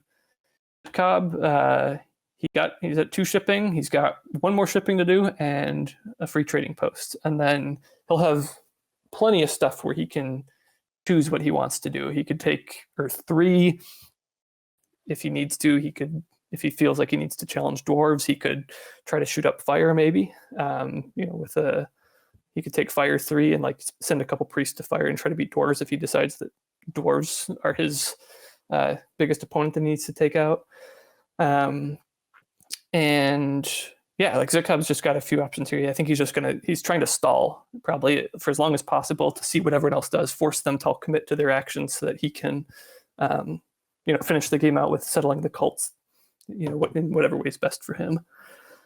And then dwarves, Dwarves, it doesn't look like they're going to be able to get down to 3 structures left. They've still got a trading post they can build, and then after that, I think they're just not going to have enough resources to build that final dwelling. So that dig that Stormlings did away from their gray is pretty significant. Darklings, looks like they just have to finish out their town. So we're getting pretty close to wrapping up here. I'm impressed Darklings managed to pull off these 2 towns without needing Fire 2, and they didn't even need to save. They didn't even need to take the shipping track town tile. So I'm impressed with that. Yeah, they got their connection here. Looks like Darklings aren't going to be able to get down to 3 structures left, so I think Fakirs might win network outright. And the Fakirs have another dwelling to build, which is another carpet flight, and they win network outright, and they do well on the cults, and their pass tile is going to be worth 8 points for them. I don't want to say I told you so to chat, but I think Fakir's game ended up working out better than everyone was giving him credit for. Yeah, I agree. The chaos move there, it's worked out decently. Yeah, it's looking like Dwarves. I think it's probably going to be between Dwarves and Fakirs in the final scoring, and we'll have to see. I don't want to do too much math, but yeah, Dwarves are going to be a little bit behind on network, but maybe doing a little better on cults, but a little bit worse on their passing tile. So yeah, I'm really excited for this final scoring. I love the climacticness of just like watching those points tally up.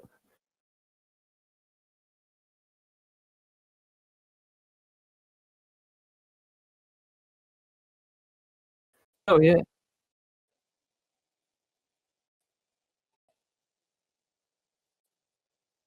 So if everyone wants to stick around after the broadcast, I know things are wrapping up here and people might be predicting winners in chat and everything, but we got a big cool announcement coming at the end of the broadcast after we do the winners interview and everything. So everyone please make sure to stick around for that. We're going to be talking a bit about an upcoming tournament, the International Clash.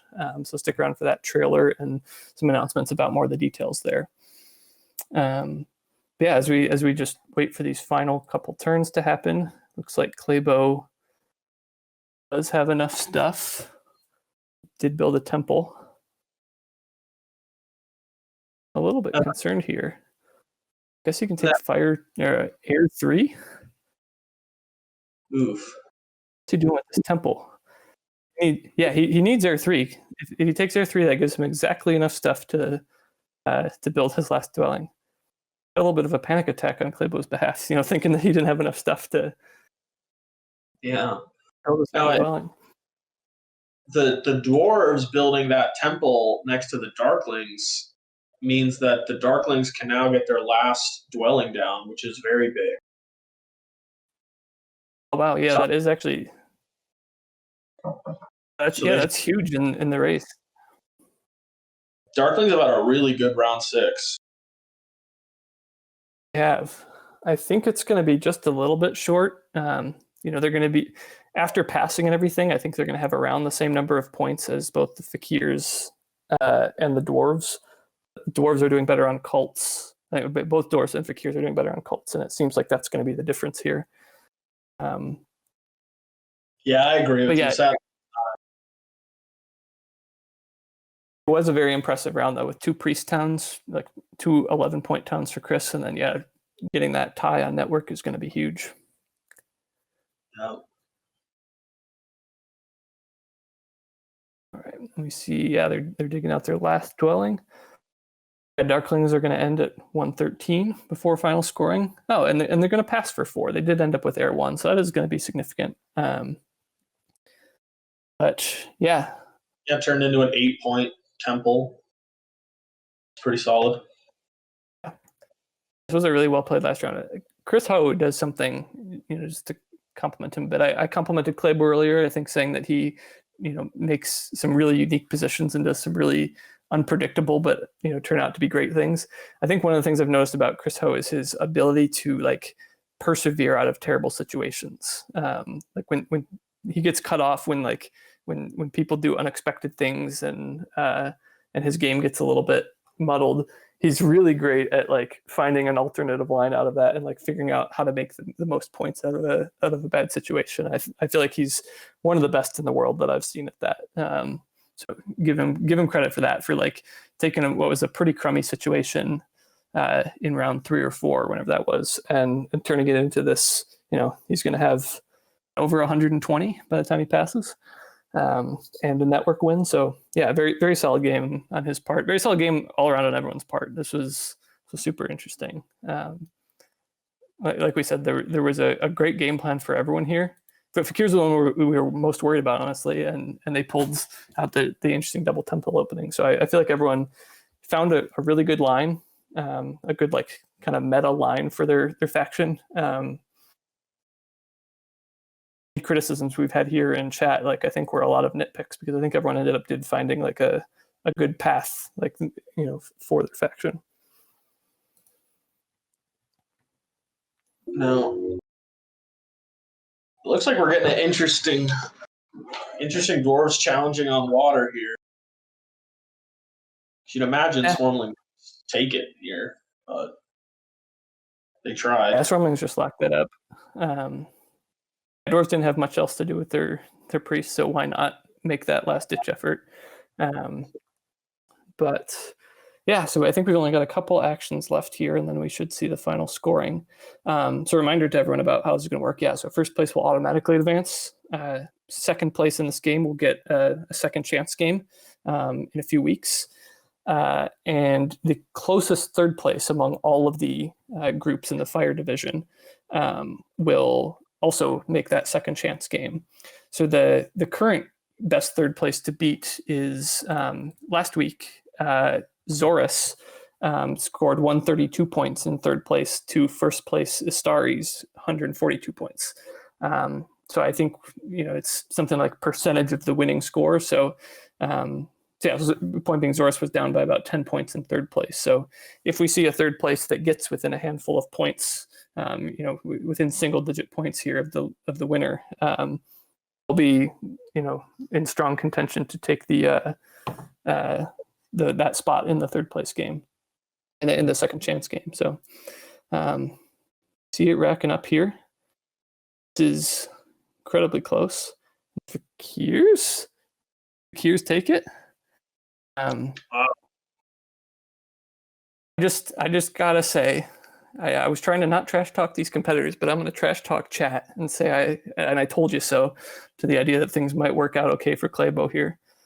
Awesome game by Clabeau. Like I said, he does crazy things and they work out for him, and I love that. We see Clabeau in first place with 145 points, G. Warwick in second, so G. Warwick will move on to that second chance game. And Zitkob is within 10 points of first. So Zitkob now does move into the position of best third place in the fire division. So with that, I think Zorus is officially eliminated from the tournament this year. Shout out to Zorus, like congrats on a strong game this year, but it might not be enough because I think Zitkob's going to move into that position now. But there's still a game next week. And Chris Ho takes a tough but a bit disappointing fourth place. I'm sure he was hoping for better, a little bit of revenge after last couple tournaments, but really, really strong game. The fact that this is 11 points top to bottom from everyone is really cool to see. Yeah, I hope we get Clabeau on the line here soon. See him stroking his logo tee, just reveling in the win. Yeah, wow, what a close game. I mean, it feels like I was all over the place around who I thought was going to win the last 3 rounds. It felt like we had a pretty good feel on it, but everyone was very close, and that's why it was a little tough to see who was pulling ahead here. Yeah, that like we were saying all along, that disruption really just forced everyone else to adapt, and I think Clabeau adapted the best. He was the one that started the disruption, so he had a plan for how he was going to what he was going to do with that line that everyone else wasn't expecting, but he knew what he was going to do with it, and so that made the difference, I think. So I think we've got Clabeau coming on here in a second. You hear me, Clabeau? I'm here. Can you hear me? Yep. Cool. Congrats on the win. Thank you. My heart is beating very fast that whole game because that was like a really nerve-wracking Fakir games. I don't know if you guys thought that was a little, it just seemed a little risky. I don't know. I wasn't a fan of it the whole time. Yeah, we were saying from the beginning that we were nervous, like in this matchup, it's always like, who's going to get the leech? Is it going to be Fakirs? Is it going to be Dwarves? Right? And we didn't know. Leech was a really big thing, but also like not even in terms of Terra Mystica. This game was a little experimental because I had a friend of mine. His name is Hong. He plays Terra Mystica on the site. He was like, the best thing to do is not eat 4 hours prior to your game because science says if you do that, the hunger makes you smarter. So I did this today. And clearly it was because I did that is why I won, not because I played like a good game. I actually think I had like a few errors, and I'm pretty sure you guys saw those, such as like taking the spade when I could have taken the dwelling bonus card in like round 4 or whatever. That one was like a move that really I'm slapping myself over the head for. It was really dumb. The big thing I want to talk about that I think the chat was going crazy over for sure, was your decision to form the town early, take Fire 2 in round 3, do the name of this tournament proud, and right. and then cut off the Darklings, which forced the Dwarves to cut them off and just created this whole chain reaction of chaos. So can you talk us through a little bit like what you were thinking there? Like there was obviously some more conventional lines, that I'm sure you're aware of, but what made you go for that one? Yeah, no, you're right. Basically, the position I was in is I saw the walls closing in on me. And the way I thought it is if I wasn't able to start expanding out that round, I'm pretty sure Chris was going to beat me to like the yellow hexes on the west side of the map. And or I guess it'd be the east side of the map. So I was like, I need to get to that as fast as possible because that's not only one hex it's actually 2 yellow hexes for me, but it also like messes with Chris. Like he still could have formed a town. I'm really shocked that he didn't and he took the coins. But like, yeah, I mean, it just allowed me to jump around and keep doing some moves. And I was fine to skip out on the 5 victory points because again, like I was seeing yellow hexes in my mind just disappearing everywhere. So I was kind of scared. I think, in the end, so that Fire 2, like you gave up, water 1 and a couple points there. You gave up the points from the town and the town round, but you gained, like you said, a whole bunch of yellow hexes to jump to before they got closed in. You won network because of that. And you caused just enough disruption that everyone else like did crazy things and had to nuke each other's games a bit. So yeah. Like props for making that like not obvious, but like really interesting and, possibly, a great, brilliant move in the end. Yeah, thank you. It seemed like a little bit of a game changer for sure. Now, it seemed like round 1, once you took the stronghold tile, it seemed like you were going to go for the double temple start. What went into your decisions on going double economy favor tiles in round 1? Well, I've just played a couple double temple Fakirs, and the only thing that seems viable from me is when you have the cult bonuses that help you going into earth and fire, and also just taking economic favors straight up, because Fakirs they start off very poorly in the like economic department with like how much power they start with, and it's just really hard to get anything going. So I was like, I'm okay if I lose out on either earth 1 or water 1, because I knew Swarmlings determines which one I lose out on.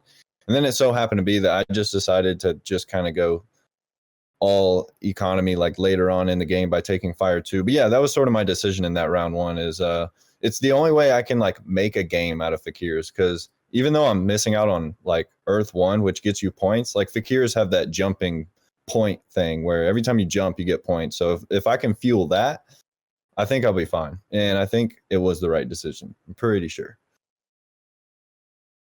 You were able to leverage that into like a pretty sweet opening. Like you ended up having exactly enough stuff to like have a great round 2 and build a couple more dwellings, and then you got the cult rewards later, and you actually ended up doing really well on fire. Like you won fire. Like so that I think that was a little underrated part of Fire 2. Yeah, no, I was actually taking Fire 2 in addition of the workers bonus that round because, I mean, it can't help to get more resources. But yeah, I'm always scared of playing against like Swarmlings because at any time it feels like they can just attack you on any cult that they want. And I was fortunate Zitcob was kind of nice to me on Fire, so that's good. It wasn't so nice. I know he dug away at least one yellow from you, but we're able to survive that. Yeah, and that was bad on my part though. I should have built there before. I don't know. I was listening to too much Mac Miller this game. I was distracted. You can see Okay, me. so the bopping. big question: next game. We did see that. So like next game, like are you going to eat before next game, and what's on the playlist? Oh no, definitely not. It'll definitely be some Mac Miller again. I don't know if you guys are fans, but Circle's greatest album of 2020, and I don't know. I just ate a sandwich at like 4 hours ago, or I guess 4 hours before the game started. So that's definitely going to be the exact same regime for next whenever I play. I can't remember the dates. You gotta be hungry right now. All right, though. you guys heard it here first. Yeah, I was gonna bring some food with me, but then I was like, I'm gonna be too tempted to go eat. So as soon as this video call is ending, I'm about to go grub for sure. All right, well, we'll let you go. Yeah, thanks for your thoughts on the game. Big congrats again. Good luck in the next round. Hey, as to you guys, I look forward to an exciting game for sure. Thank you. Thanks. Yeah. All right, later. Congratulations. So yeah, thanks to everyone for tuning in. Congrats to Clabeau on the win again, and to everyone else. Played a great game, really interesting game to watch and to cast. Thanks to Jordan for being here and casting with me. Yeah, thank you. You did a great job. Fun game. Really close one. It's always fun. A lot of different strategies. And thanks to Fire 2 Tournaments and Chris Bizzle, of course, for running this whole thing. And yeah, thanks to chat for tuning in. See you all on Saturday. I'll be playing in that game with Group D. So yeah, see you all then, and take care.